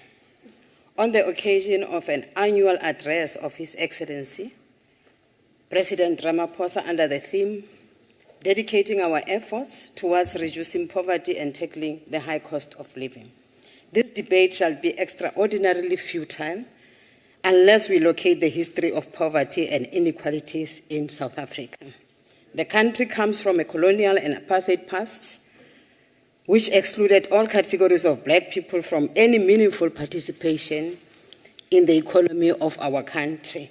Perhaps we must borrow from meditations of former President Thabo Mbeki to elucidate this point. He said, I quote, "We have come from a rather desperate situation over 300 years of colonialism and apartheid, and those centuries produced a major disaster for South Africa. So we are starting from a very low base, one characterized by poverty among many millions of people. Therefore, the majority of the population has conditions of underdevelopment, whether it's underdevelopment in terms of housing, roads, access to electricity, telephones, or education." Close quote. The adoption of our Constitution in 1996 created a basis for progressive policies which were and are still meant to transform our society in profound and fundamental ways. In its preamble, the Constitution clearly states that it aims to heal the divisions of the past and establish a society based on democratic values, social justice, and fundamental human rights, and also to improve the quality of life of all citizens and free the potential of each person. Our daily actions in government must be understood within the context of a particular pursuit for these constitutional ideals. Honorable Chair, to tackle and eradicate poverty, we must ensure that we stabilize our economy, provide basic needs, provide social safety, develop human resource, and create jobs. In this regard, allow me the opportunity to briefly reflect on our efforts as a Free State province in contributing towards inclusive growth, reducing both poverty and high cost of living. We are a province that sits at the very heart of our country. Our borders touch Gauteng, Northwest, Northern Cape, Mpumalanga, KwaZulu-Natal, and the Eastern Cape, as well as the Kingdom of Lesotho. This not only defines our location on the map, but also positions us as a hub of untapped economic potential and boundless opportunities. Our province has made a considerable investment in the education of our citizens with a focus on young people. It is unsurprising that we have experienced an increase in the grade 12 pass rate from 87.4% to 89%, with bachelor passes increasing rapidly from 33% to 44.7% over the past decade. To lift the burden of poverty on disadvantaged households, the following programs are in place. Our school nutrition program is feeding 83% of learners, including breakfast, across many schools in the province. To leverage on economies of scale, we intend to centralize the NSNP to expand the program to accommodate learners from poor households in quintile 4 and 5 schools. In this regard, the modality will be informed by a balance of evidence. Furthermore, as an agricultural province, we will integrate the local subsistence, commercial, and domestic crop growers to create a bigger pool of local suppliers of perishable goods. We have started to accelerate the implementation of food gardens in our schools and localities to promote food security and integrate agricultural produce into our school nutrition program. Targeting all rural learners that travel more than 5 kilometers, the province continues to transport 9,188 learners daily, covering 318 routes. Our hostel program continues to benefit 7,191 learners, mainly from rural and farming communities, ensuring that they have access to a conducive environment to quality teaching and learning. We are implementing the Presidential Youth Employment Initiative as a means to address youth unemployment. Since 2019, we have created 282,907 work opportunities against a 5-year target of 260,000 work opportunities through the expanded public works program. In the past 2 financial years alone, we have already started to have an impact on various sectors, including education, health, public works, creating 19,257 job opportunities. Mr. President, we intend to diversify our economy's dependence on primary sectors such as mining and agriculture to include energy, agro-processing, manufacturing, green economy, and tourism, amongst others. We have launched programs specifically targeted at driving youth entrepreneurship to provide youth-owned startups with financial and non-financial support. More than 30 SMMEs in logistics, agro-processing, tourism, ICT, wholesale, and automotive sectors have been supported financially by the provincial government. We will be launching youth development program to attract 1,000 unemployed youth for training in artisan trades, landscaping, hygiene, and cleaning, as well as security services.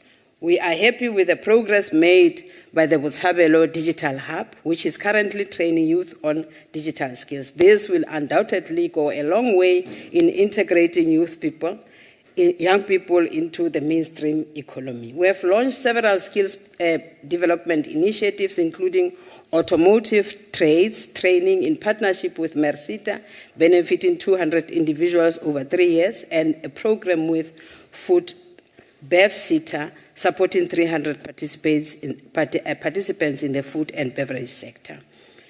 In September 2024 alone, we supported over 53 enterprises, providing them with resources to enhance and sustain their operations. This we undertook in collaboration with the National Department of Small Business Development. We are working with the Independent Development Corporation, IDC, to institute a funding program worth 30 million to support SMMEs within the energy and manufacturing sectors. In this regard, a draft SLA has been compiled and awaiting inputs from IDC. We are working with speed to establish 2 renewable energy plants in Lejwele Putswa and Fezile Dabi districts, generating a total of 1,350 megawatts from solar and wind.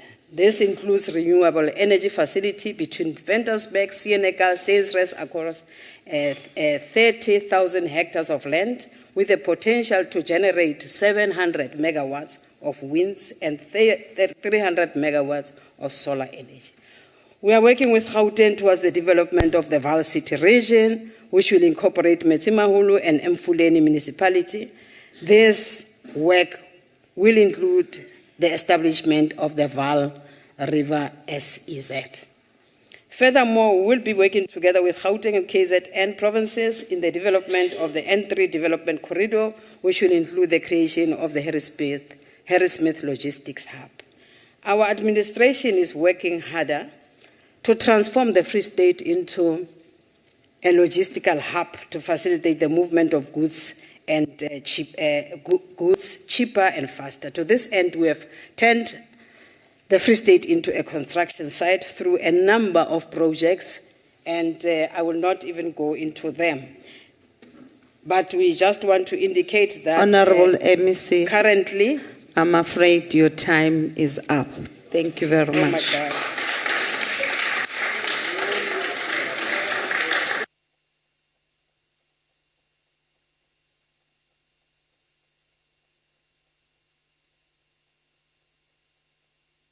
I take this opportunity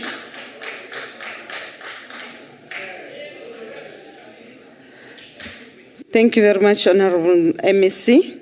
I now take this opportunity, I invite Honorable Badenhorst to take the podium.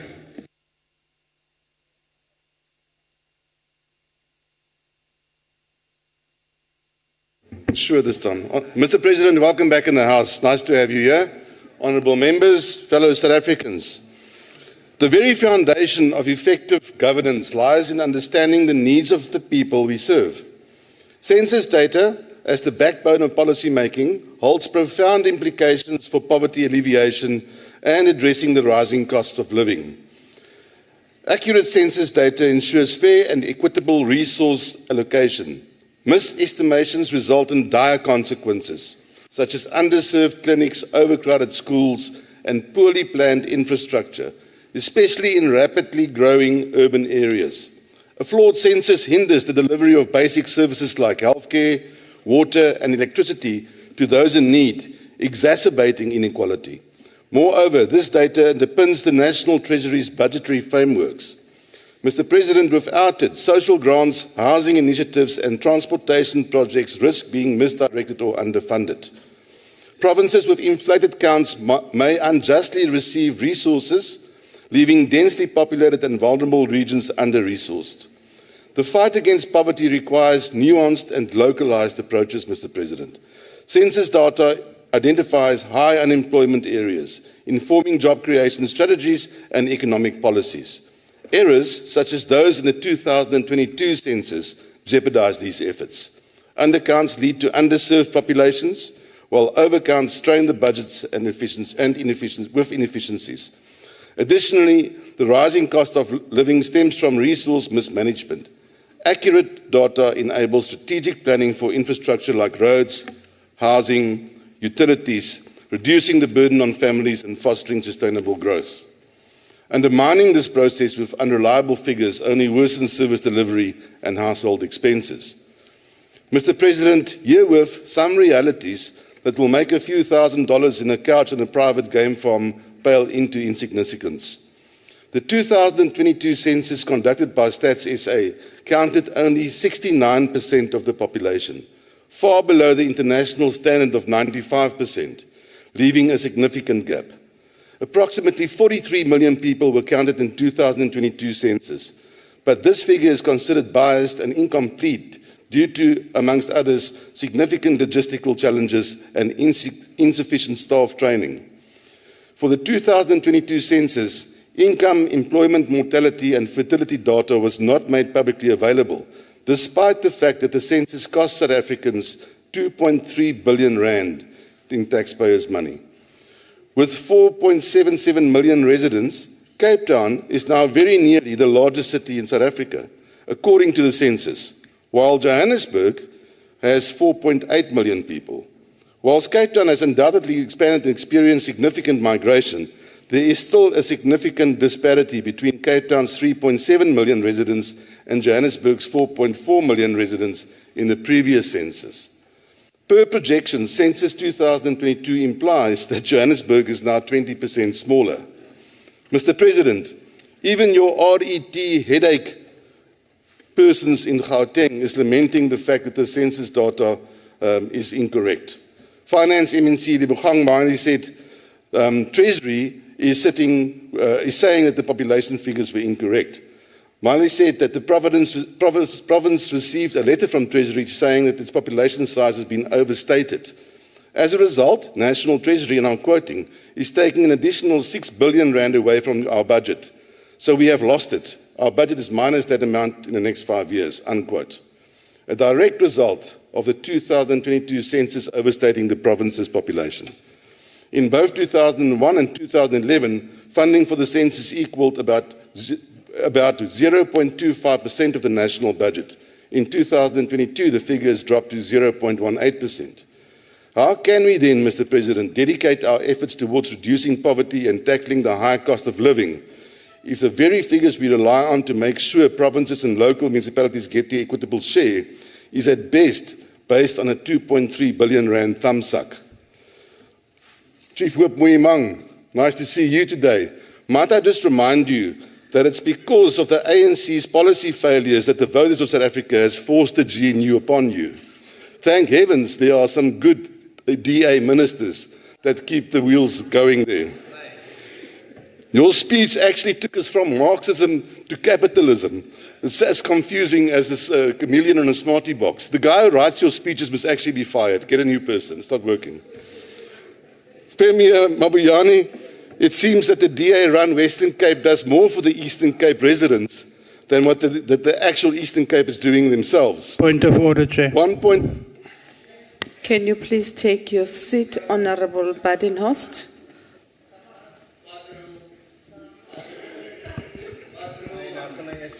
Honorable Father, Honorable Farmer, I always Honorable Father.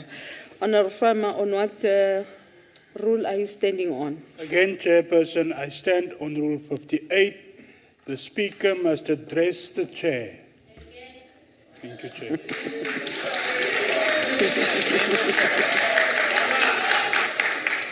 The order is sustained. Please, Honorable Badenhorst, address the House through the Chairperson. You may proceed. I tend to disagree in your ruling, Honourable Chair, because we are having a debate. So I am allowed to address the persons in the debate. But having said that, let's move on, otherwise I'm losing too much time here. Honourable President, Tinswalo sends her regards. She's now running a DA branch somewhere in the southern suburbs.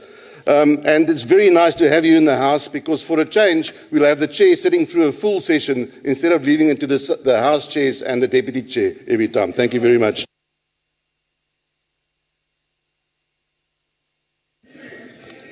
We are now moving to Honorable Modise.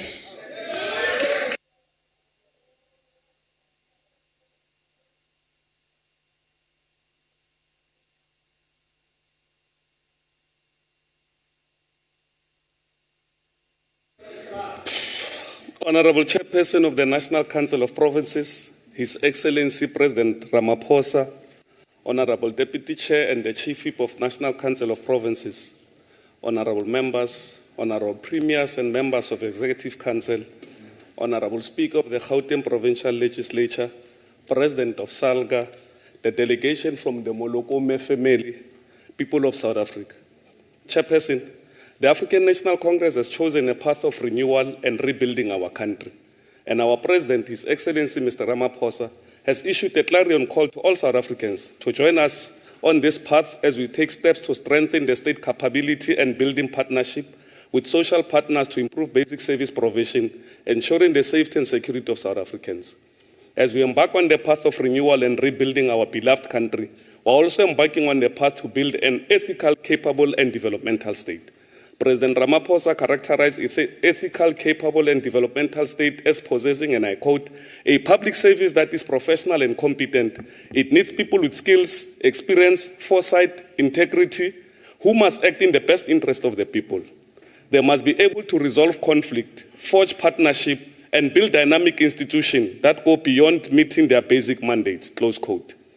The African National Congress was the first to acknowledge the severe impact of state capture, fraud and corruption, which almost hollowed out our democracy, destroyed our public institutions, and undermined our people's confidence in the rule of law. The Constitution of the Republic mandates a high standard of professional ethics in our public sector, and it demands that democratic values and principles, along with standards for professional ethics, govern our public administration. This is why the public sector and its entities are required to establish an audit and risk committee, which plays a crucial role in governance by ensuring accountability, building public confidence, supporting oversight, providing important insights about government policies and programs, and reducing corruption in the public sector. However, some of the public sector audit and risk committee established to play a crucial role in governance nearly succumbed to the state capture. President Ramaphosa has referred some recommendation from the State Capture Commission's report to professional bodies like South African Institute of Chartered Accountants and the Independent Regulatory Board of Auditors, whose members the report identified as enablers and perpetrators of state capture. Allegations surfaced that these practitioners significantly contributed to the manifestation of corruption in various institutions. The African National Congress applauds the South African Institute of Chartered Accountants for having acted swiftly against one of its members, the former SA technical chairperson and a one-time member of the SA board, Yake Kwinana. The South African Institute of Chartered Accountants has charged Ms. Kwinana and found her guilty of 13 of the 14 charges against her. The South African Institute of Chartered Accountants immediately stripped her of her membership, barred her from practicing as a chartered accountant, and fined her 6.1 million. Ms. Kwinana appeared at the Palm Ridge Specialized Commercial Crime Court on Tuesday, 26 November 2024, to face fraud charges, and the court granted a 20,000 bail. This is a clear demonstration that the government is committed to rooting out fraud and corruption in the public sector. The ANC welcomes the measures outlined by the Deputy President, Mr. Paul Mashatile, to strengthen local governance through ensuring technical capacity, but also progress in strengthening the SOE governance. The Deputy President has instructed the Public Service Commission and the National School of Government to assess the capacity of chief financial officers across the 3 spheres of government to initiate programs aimed at enhancing the financial management capabilities. The National Treasury, in collaboration with the Department of Public Services and Administration and the National School of Government, has already implemented a capacity development strategy to address financial management capacity challenges in the private sector and the public sector. We thank the administration and the 7th Parliament for reinstating the National State Enterprise Bill that expired in the 6th Parliament. The National State Enterprise Bill 2024 seeks to formulate a plan for national state enterprises. The bill will be pivotal in future administration of South African state-owned enterprises. The centralized approach will protect state-owned firms from undue influence and interventions, since the holding company's board will maintain independence over these enterprises and ensuring monitoring without any influence. Honorable members, the African National Congress is committed to the path of renewal and rebuilding our public service to serve our people. Parliament is considering a number of bills, including the Public Service Commission Bill, the Public Administration Management Amended Bill, and the Municipal Structures Amendment Bill to strengthen professionalization of the public services. Already in 2022, President Ramaphosa's cabinet had approved the national framework for the professionalization of public service to guide public service reform. The framework ensures the recruitment and selection of competent public servants, subjecting them not only to competency-based assessment, but also regular performance management systems once appointed. As the ANC, we fully support the Public Service Commission Bill as it's part of our effort to strengthen the state capacity, improve basic service provision, and ensure the safety of our communities. The bill also seeks to broaden the Public Service Commission jurisdiction to include local municipalities and state-owned entities. Once the bill is approved, it will empower the Public Service Commission to investigate instances of nepotism and malfeasance, not only in the national and provincial government, but also in the local municipality and SOEs.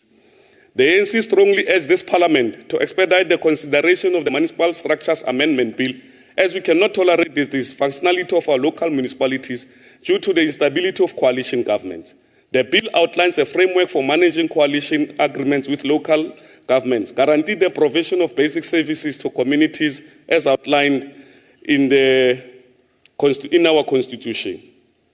Chairperson of the House, on June 2nd, 1976, in the Rand Mail newspaper, Professor Chris Barnard writes, and I quote, "Put a rope around a man's neck, tie the knot next to his ear, fasten his wrist behind his back, and drop him in the distance, just less than 2 meters. If you have not botched it by miscalculating the length of the drop or the strength of the rope, you'll achieve several things at once. The man's spinal cord will rupture at the point where it enters the skull. The electrochemical discharge will send his limbs falling in the cortex dense. Eyes and tongue will start from the facial under the assault of the rope, and his bowels and bladder may simultaneously void themselves to swell the legs and drip onto the floor. Unless, of course, you are an efficient hangman who has thoughtfully fitted your subject with a nappy or a rubber pants. It may be indeed quick, we don't know, as none has survived to vouch for it. We make assumption that the dance macro is but a reflection of disconnected nervous system, that the protruding eyes and tongue and the contact feature are mere reaction to the pressure of the corded battery, that the massive trauma of the neck tissue and spinal columns does not register in that area of human psyche where Harrow dwells. That is certainly far from clean is offensively evident to those entrusted with the removal of the body from obscene dangling at the rope's end, or the doctors charged with checking for a heartbeat. If the pulse is still there, and often is, justice is mercilessly pursued. The body remains hanging, and the medical officer may wait another 10 minutes before the final test shows that the law has been served. Close quote. All of these happened at the gallows of the infamous Pretoria prison, when prisoners took their last 52 steps of their lives from prison cells to the gallows. Chairperson, implementing measures to strengthen law enforcement agencies is crucial as we rebuild and strengthen the public sector through various legislative interventions. President Ramaphosa has impressively moved quickly to implement recommendations of the State Capture Commission report in relation to building the capacity of the justice system in the country. As the African National Congress, we applaud President Ramaphosa's efforts to establish an agile and resilient investigative directorate, fully equipped with both human resource and modern technologies.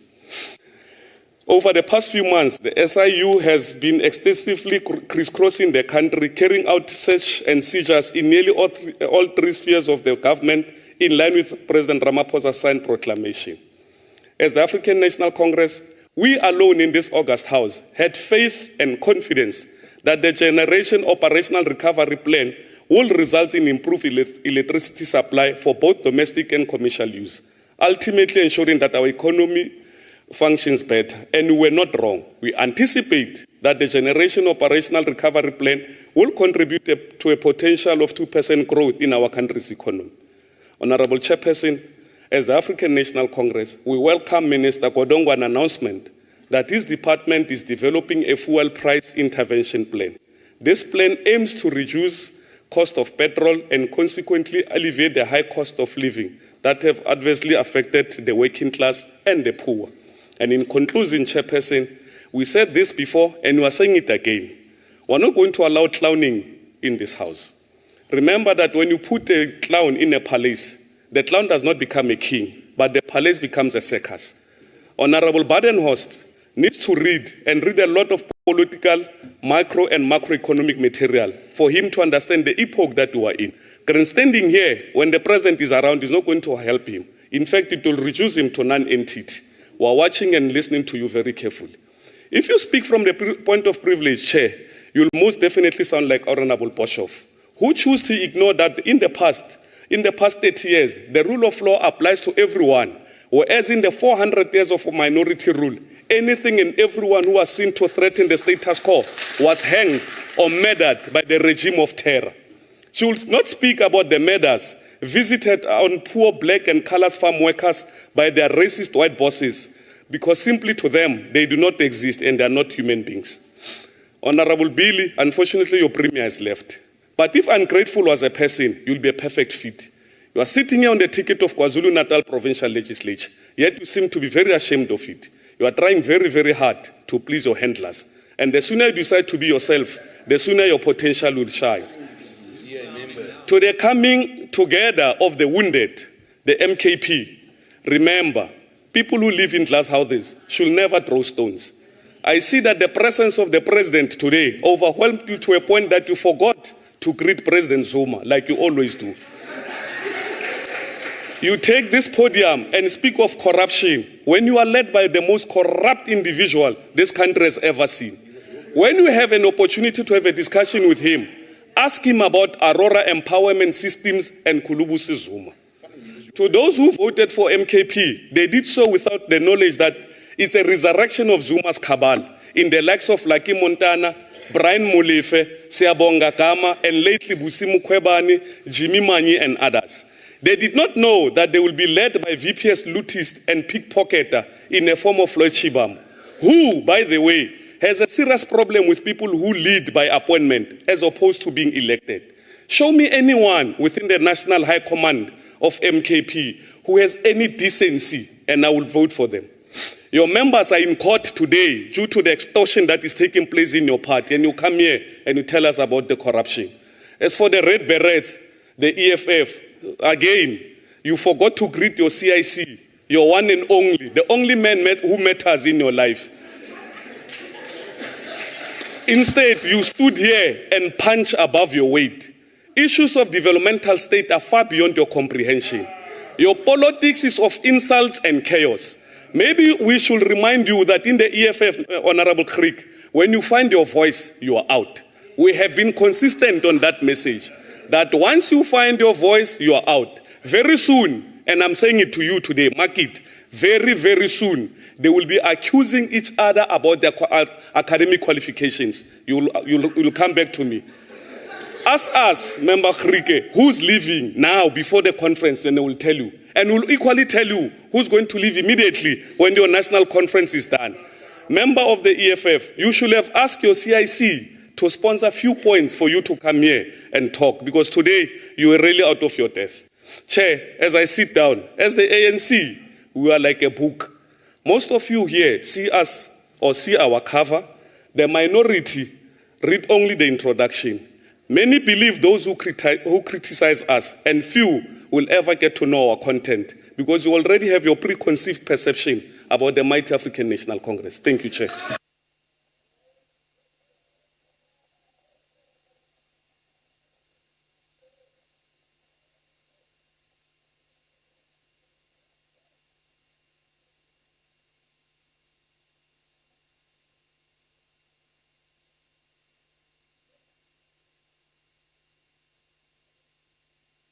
Thank you very much, Honorable Modise. We are now inviting our President, the one and the only, the President of the Republic of South Africa, to come and close this debate.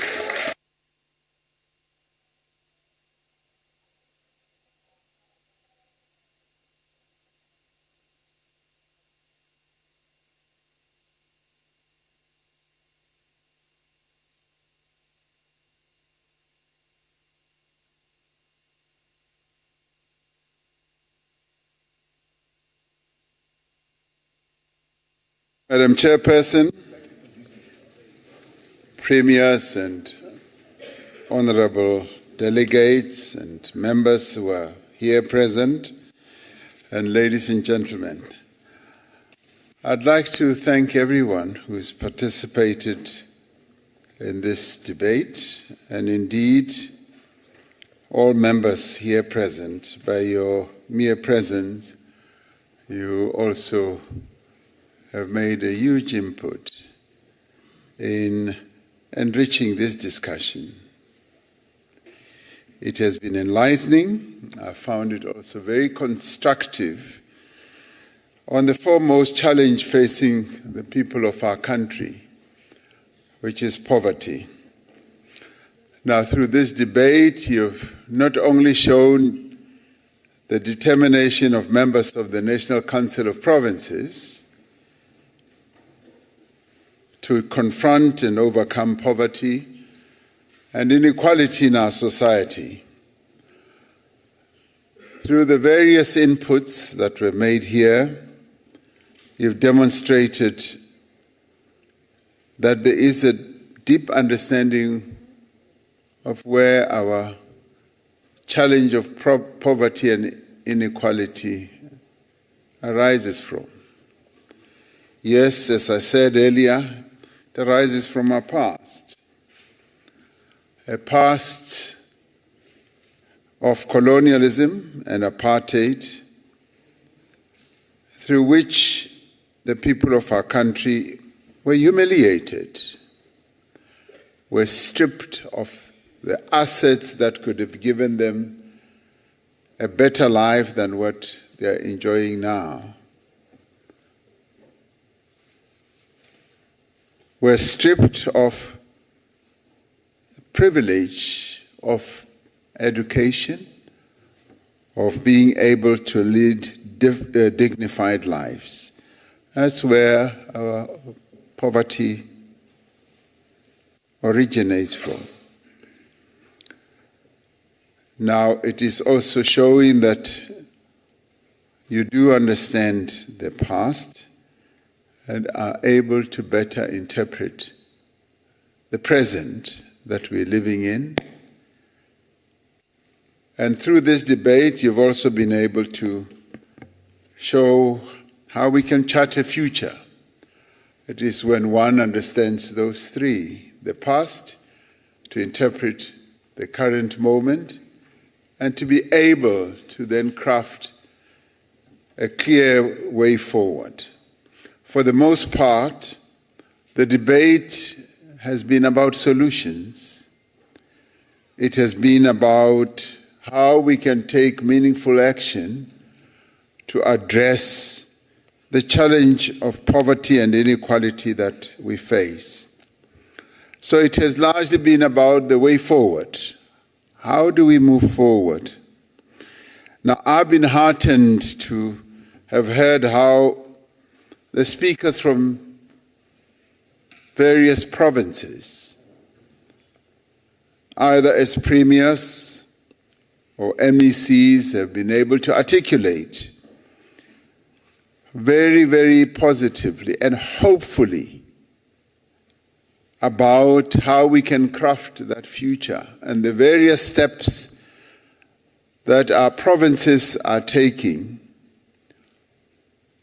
to help get us out of this position that we are in.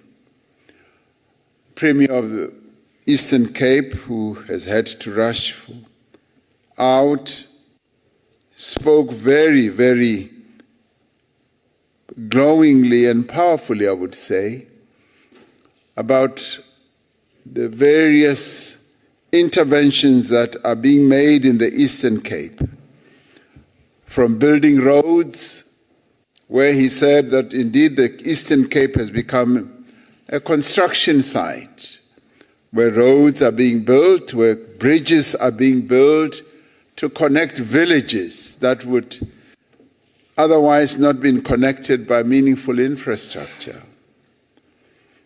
And how the Eastern Cape, yes, has even gone beyond what we've always known the Eastern Cape as, the auto capital of our country, which has for many years been manufacturing vehicles that we've been exporting to various countries in the world. But how now it has embraced renewable energy mechanisms, and how the Eastern Cape is now excelling in building wind turbines to a point where the young people who are working in this sector are now being poached to go and work in various countries abroad.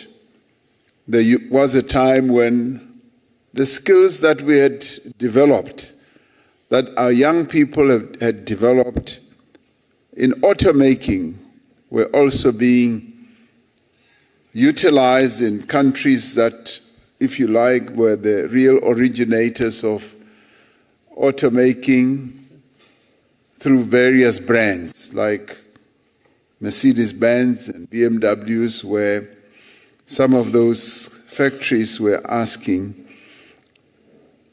people from the Eastern Cape to be exported to Germany and all that, to go and teach some of the German workers how to make cars. Now we've developed another skill of how wind turbines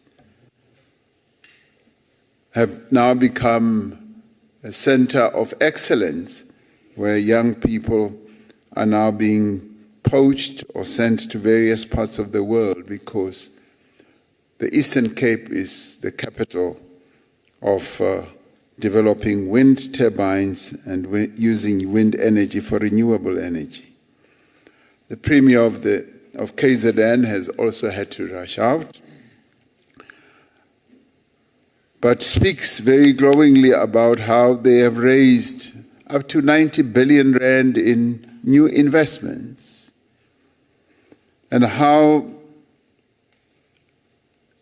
KZN has continued to be the artery, the economic artery of our country, through the N3 and through the harbors that we are rebuilding to make sure that our economy keeps pumping.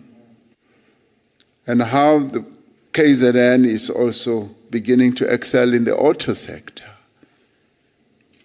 And one just highlights the very many hopeful interventions that are happening in our provinces. In Gauteng, MEC Mamabulo speaks about, as he picks up what the term I use about flywheel, and defines it in the most intellectual way of saying a flywheel is what he told us was. Very educative. But the Gauteng being the heart of our economy, and how our provincial government has embarked and continues to embark on many interventions that continue to drive the economy of our country, but also various projects that they are going to embark upon, infrastructure being also at the heart of it. Premier of Limpopo, talking about how Dr. Ramathuba, they sought to raise something like 80 billion rand in their investment conference, ended up raising 120 billion rand. For what? For various projects that Limpopo is embarking on in a variety of economic sectors. But what they're also beginning to excel on is insourcing, making sure that the in-source services that were always outsourced to the disadvantage in a number of areas of the province. Now they are going to be teaching us many lessons about how we should move back to insourcing, to getting the government to do work, and by so doing to strengthen the capacity of government, of getting government to utilize people that we have in government, to sharpen their own skills and to be able to execute projects. And that is going to enable us to ensure that projects are executed on time and on budget, sharpening the skills that we should have in government. Northwest talks about, the Premier talks about the various projects that they are embarking on, and mentions a number of figures that they are going to be investing in a number of projects, special projects, both infrastructure, as well as ensuring that they support the private sector, the small, medium enterprises. And that demonstrates hopefulness, that demonstrates positivity on how our provinces are looking more and more positively at what the future should hold for the people of our country. The Northern Cape, the renewable energy capital of our country, that has seen hundreds of billions of rands being invested in solar energy, and now embarking on a very bold and futuristic project on hydrogen, and saying that through this hydrogen project we are going to be a global player, coming from a province that has the smallest population in our country, creating jobs, and not only relying on mining, but relying also on a huge resource that we have, sun, solar energy, and hydrogen. And now embarking on another bold and very courageous project, the Bogobai project, which is now attracting a lot of investment and moving towards being bankable, and with investors saying, yes, this Bogobai port, a deep water port, is a project that they can invest in. Premier of Mpumalanga talking about how, as like the tourism capital also of our country, together with KZN, of course, but yes, Western Cape as well, but how they're utilizing tourism to grow the economy of our country and also attracting a lot of investments. Honorable Chairperson, yes, the Free State also talks about how they want to become the logistical hub of our country, where all roads lead to the center of the country, which is the Free State, and how they want to utilize the positioning so effectively as to be able to grow the economy as the logistical hub of the country. But of course, the Free State, the MEC for Education spoke so powerfully about utilizing education, which they are number one at. They've continued to come number one with regard to matric pass rate, and I'm sure they will continue doing that into the future. So all our provinces have all spoken very, very positively about the future that is going to help us to address poverty, to help us also to eradicate inequality and create jobs. Now, this I have found heartening. I found this very, very deeply moving. That yes, we live in an era now where we've got a government of national unity, which has also infused a lot of hope and confidence, not only in the hearts of our people, but also in those that are showing interest in our country from an investment point of view.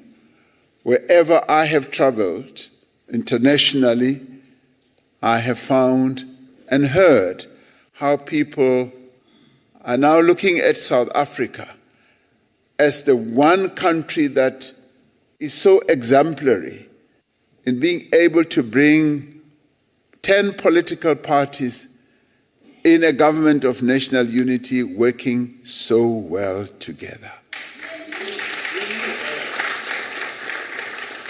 Now, and speaking here as president and being able to lead this government, I cannot be heard and will never be heard saying, the minister from the ANC did this, the minister from this party did this. No. I speak about the government of national unity.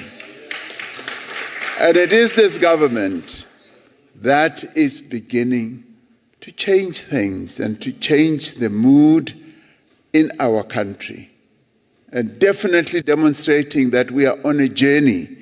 We're on a journey of moving our country forward. And this is also beginning to come through the various surveys that a number of people conduct. We should also understand that a number of the interventions and projects that are underway started in the 6th administration. And for those who would like to say, yes, it's us and so forth, please understand that this has been work that has been underway during the 6th administration, and some of the progress is reaching fruition now. And we should all be proud of the work that is being done by everyone. And yes, all of us in the 7th administration are keeping our eyes on what the people of South Africa voted for. They wanted us to address those three priorities that I spoke to. And through these three priorities, addressing the economic growth of our country, addressing unemployment, and making sure that we reduce the cost of living and also build a capable state. What this debate has also made clear is that our efforts to end poverty and create jobs rely to a large extent on how the state works. It must be a state that is capable and developmental, and we also need institutions that use public resources prudently and to the greatest effect. So local government must therefore be at the center of these efforts. The president of SALGA, President Stofile, spoke so powerfully about how working together in all three spheres of government, we will be able to address the challenges that face our country. Functioning municipalities are therefore vital for the provision of basic services to our people and to eradicate poverty and to address the challenge, yes, of inequality and unemployment, where we need also to create an environment for local economic development. Yes, as Honorable Briet also said, many municipalities are falling short in this respect, threatening further to impoverish poor communities. It is therefore essential that all spheres of government and all public bodies work together, as Honorable Stofile said. As a vital institution of government, that is local government, we need to enhance the governance at local government, and the NCOP plays a central role in this work. Among other things, the NCOP should make sure that national and provincial government provide the necessary support to local government, and it intervenes where appropriate and in line with the constitutional obligation that you have. Now, as the Government of National Unity, we are giving close attention to strengthening local government. This is now one of the areas where the reforms that we are working on at national government level really takes effect.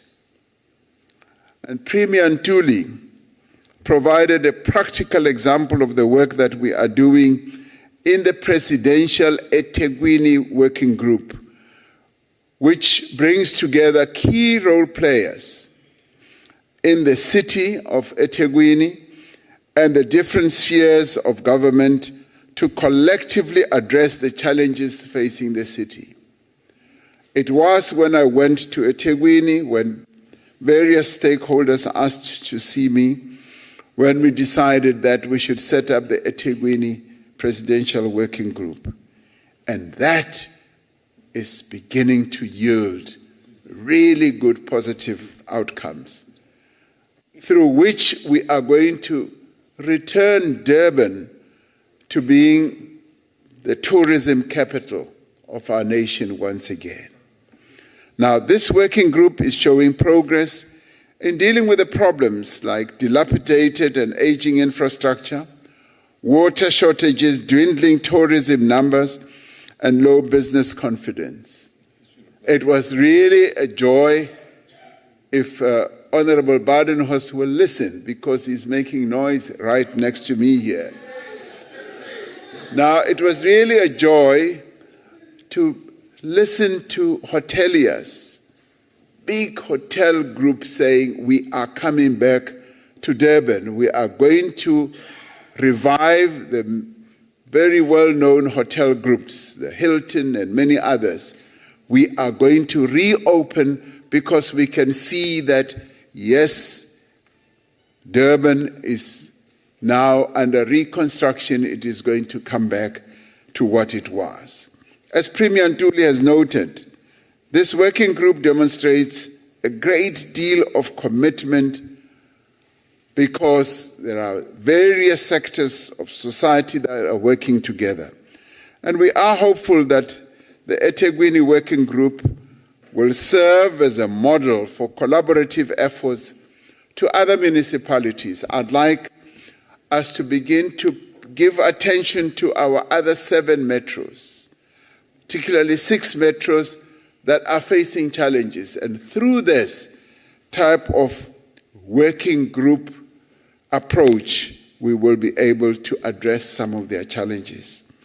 In tackling local government challenges, we need to be more deliberately involved in the institution also of promoting key leadership, but in a number of other areas of traditional leadership as well.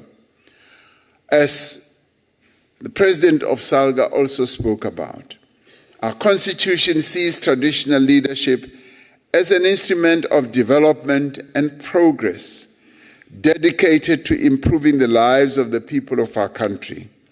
And in particular, there needs to be closer cooperation between traditional authorities and local government structures in implementing integrated development plans. And I'm not saying this because I'm sitting next to Chief Nonkonyane, who's also a traditional leader.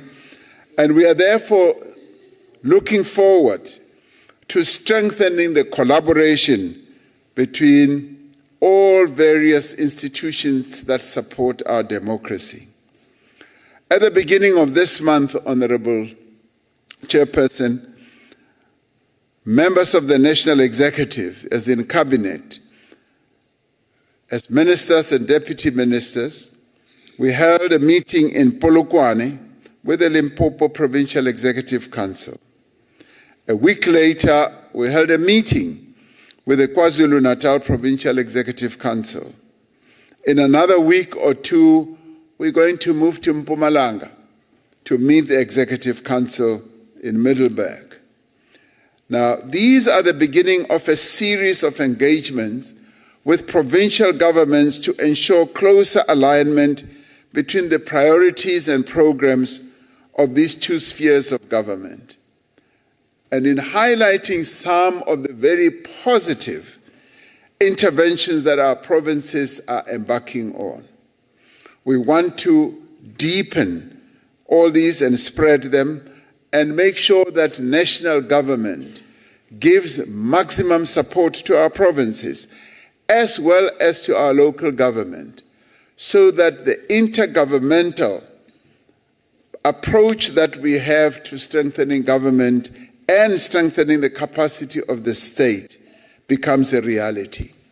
Now, through these engagements, we also have an opportunity that provinces are utilizing to raise areas where the support of national government is needed to unlock progress on key developmental issues.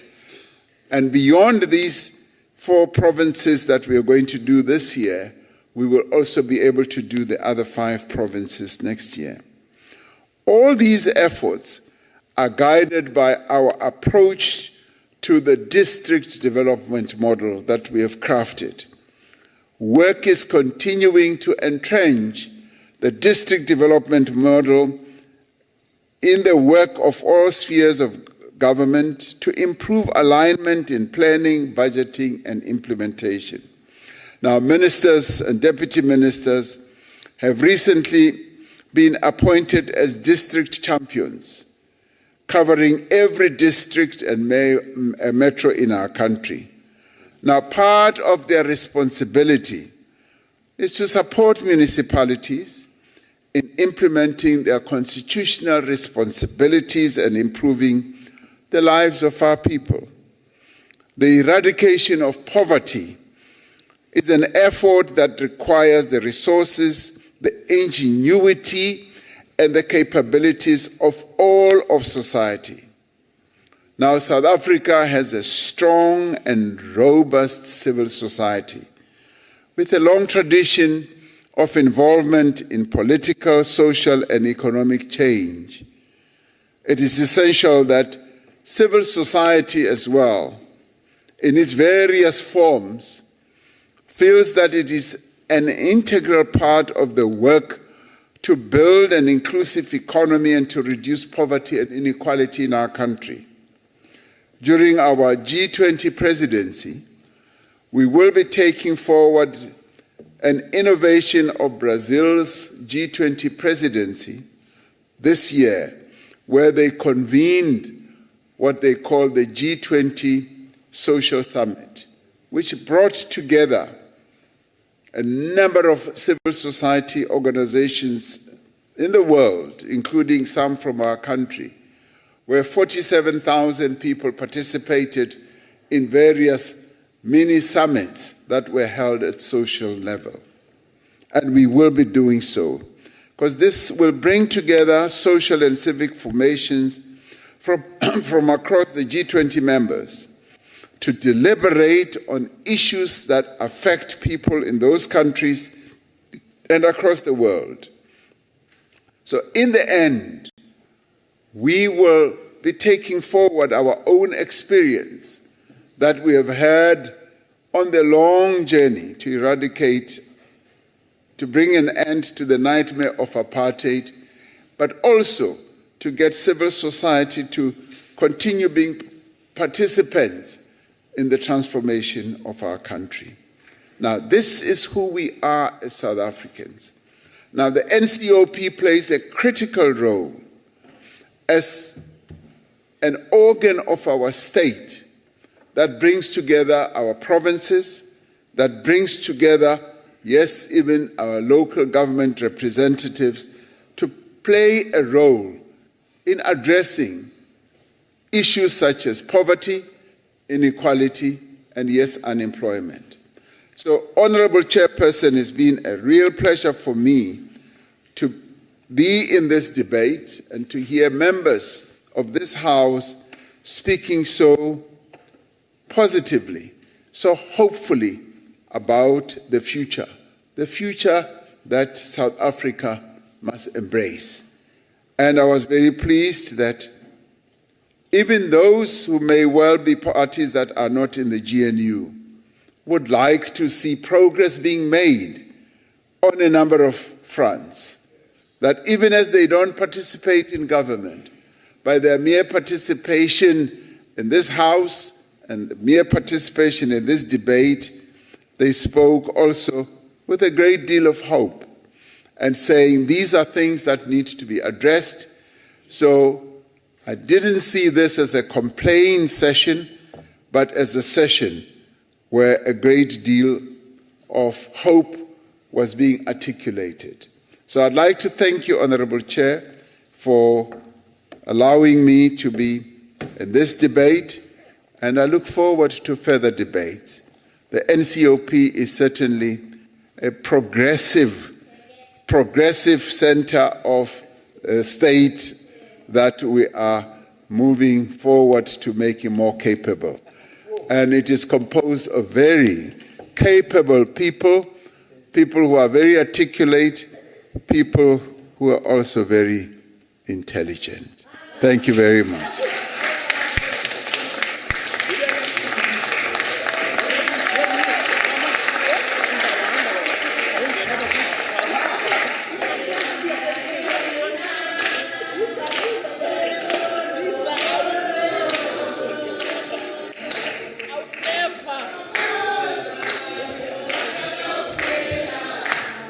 Honorable members, thank you. Thank you. The House is still in session.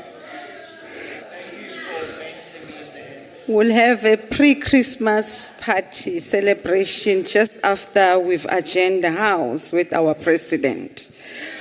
Accordingly, Honorable President, we want to take this opportunity and thank you and thank our Honorable Premiers, as well as our Honorable MECs, our Honorable Speaker from Gauteng, our Honorable Chief Whip from Northwest, our President of SALGA and the entire executive, of course, our Honorable Korenhoff for always being with us, our permanent delegates, all our officials as led by the DG. We do have various media houses in the house. Thank you for capturing this magnificent debate we've had today. And we also want to thank our guests in the gallery for being part of this important debate. I'm being informed that, Honorable President, before you leave, as the tradition of this House, you are requested to join the honorable members who would greatly like to have a group photo with your good self as well as our premiers from various provinces. As we walk, honorable members, let us quickly make our way through towards our stairways in our entrance so that we take this picture with the President. Having said that, the House is adjourned.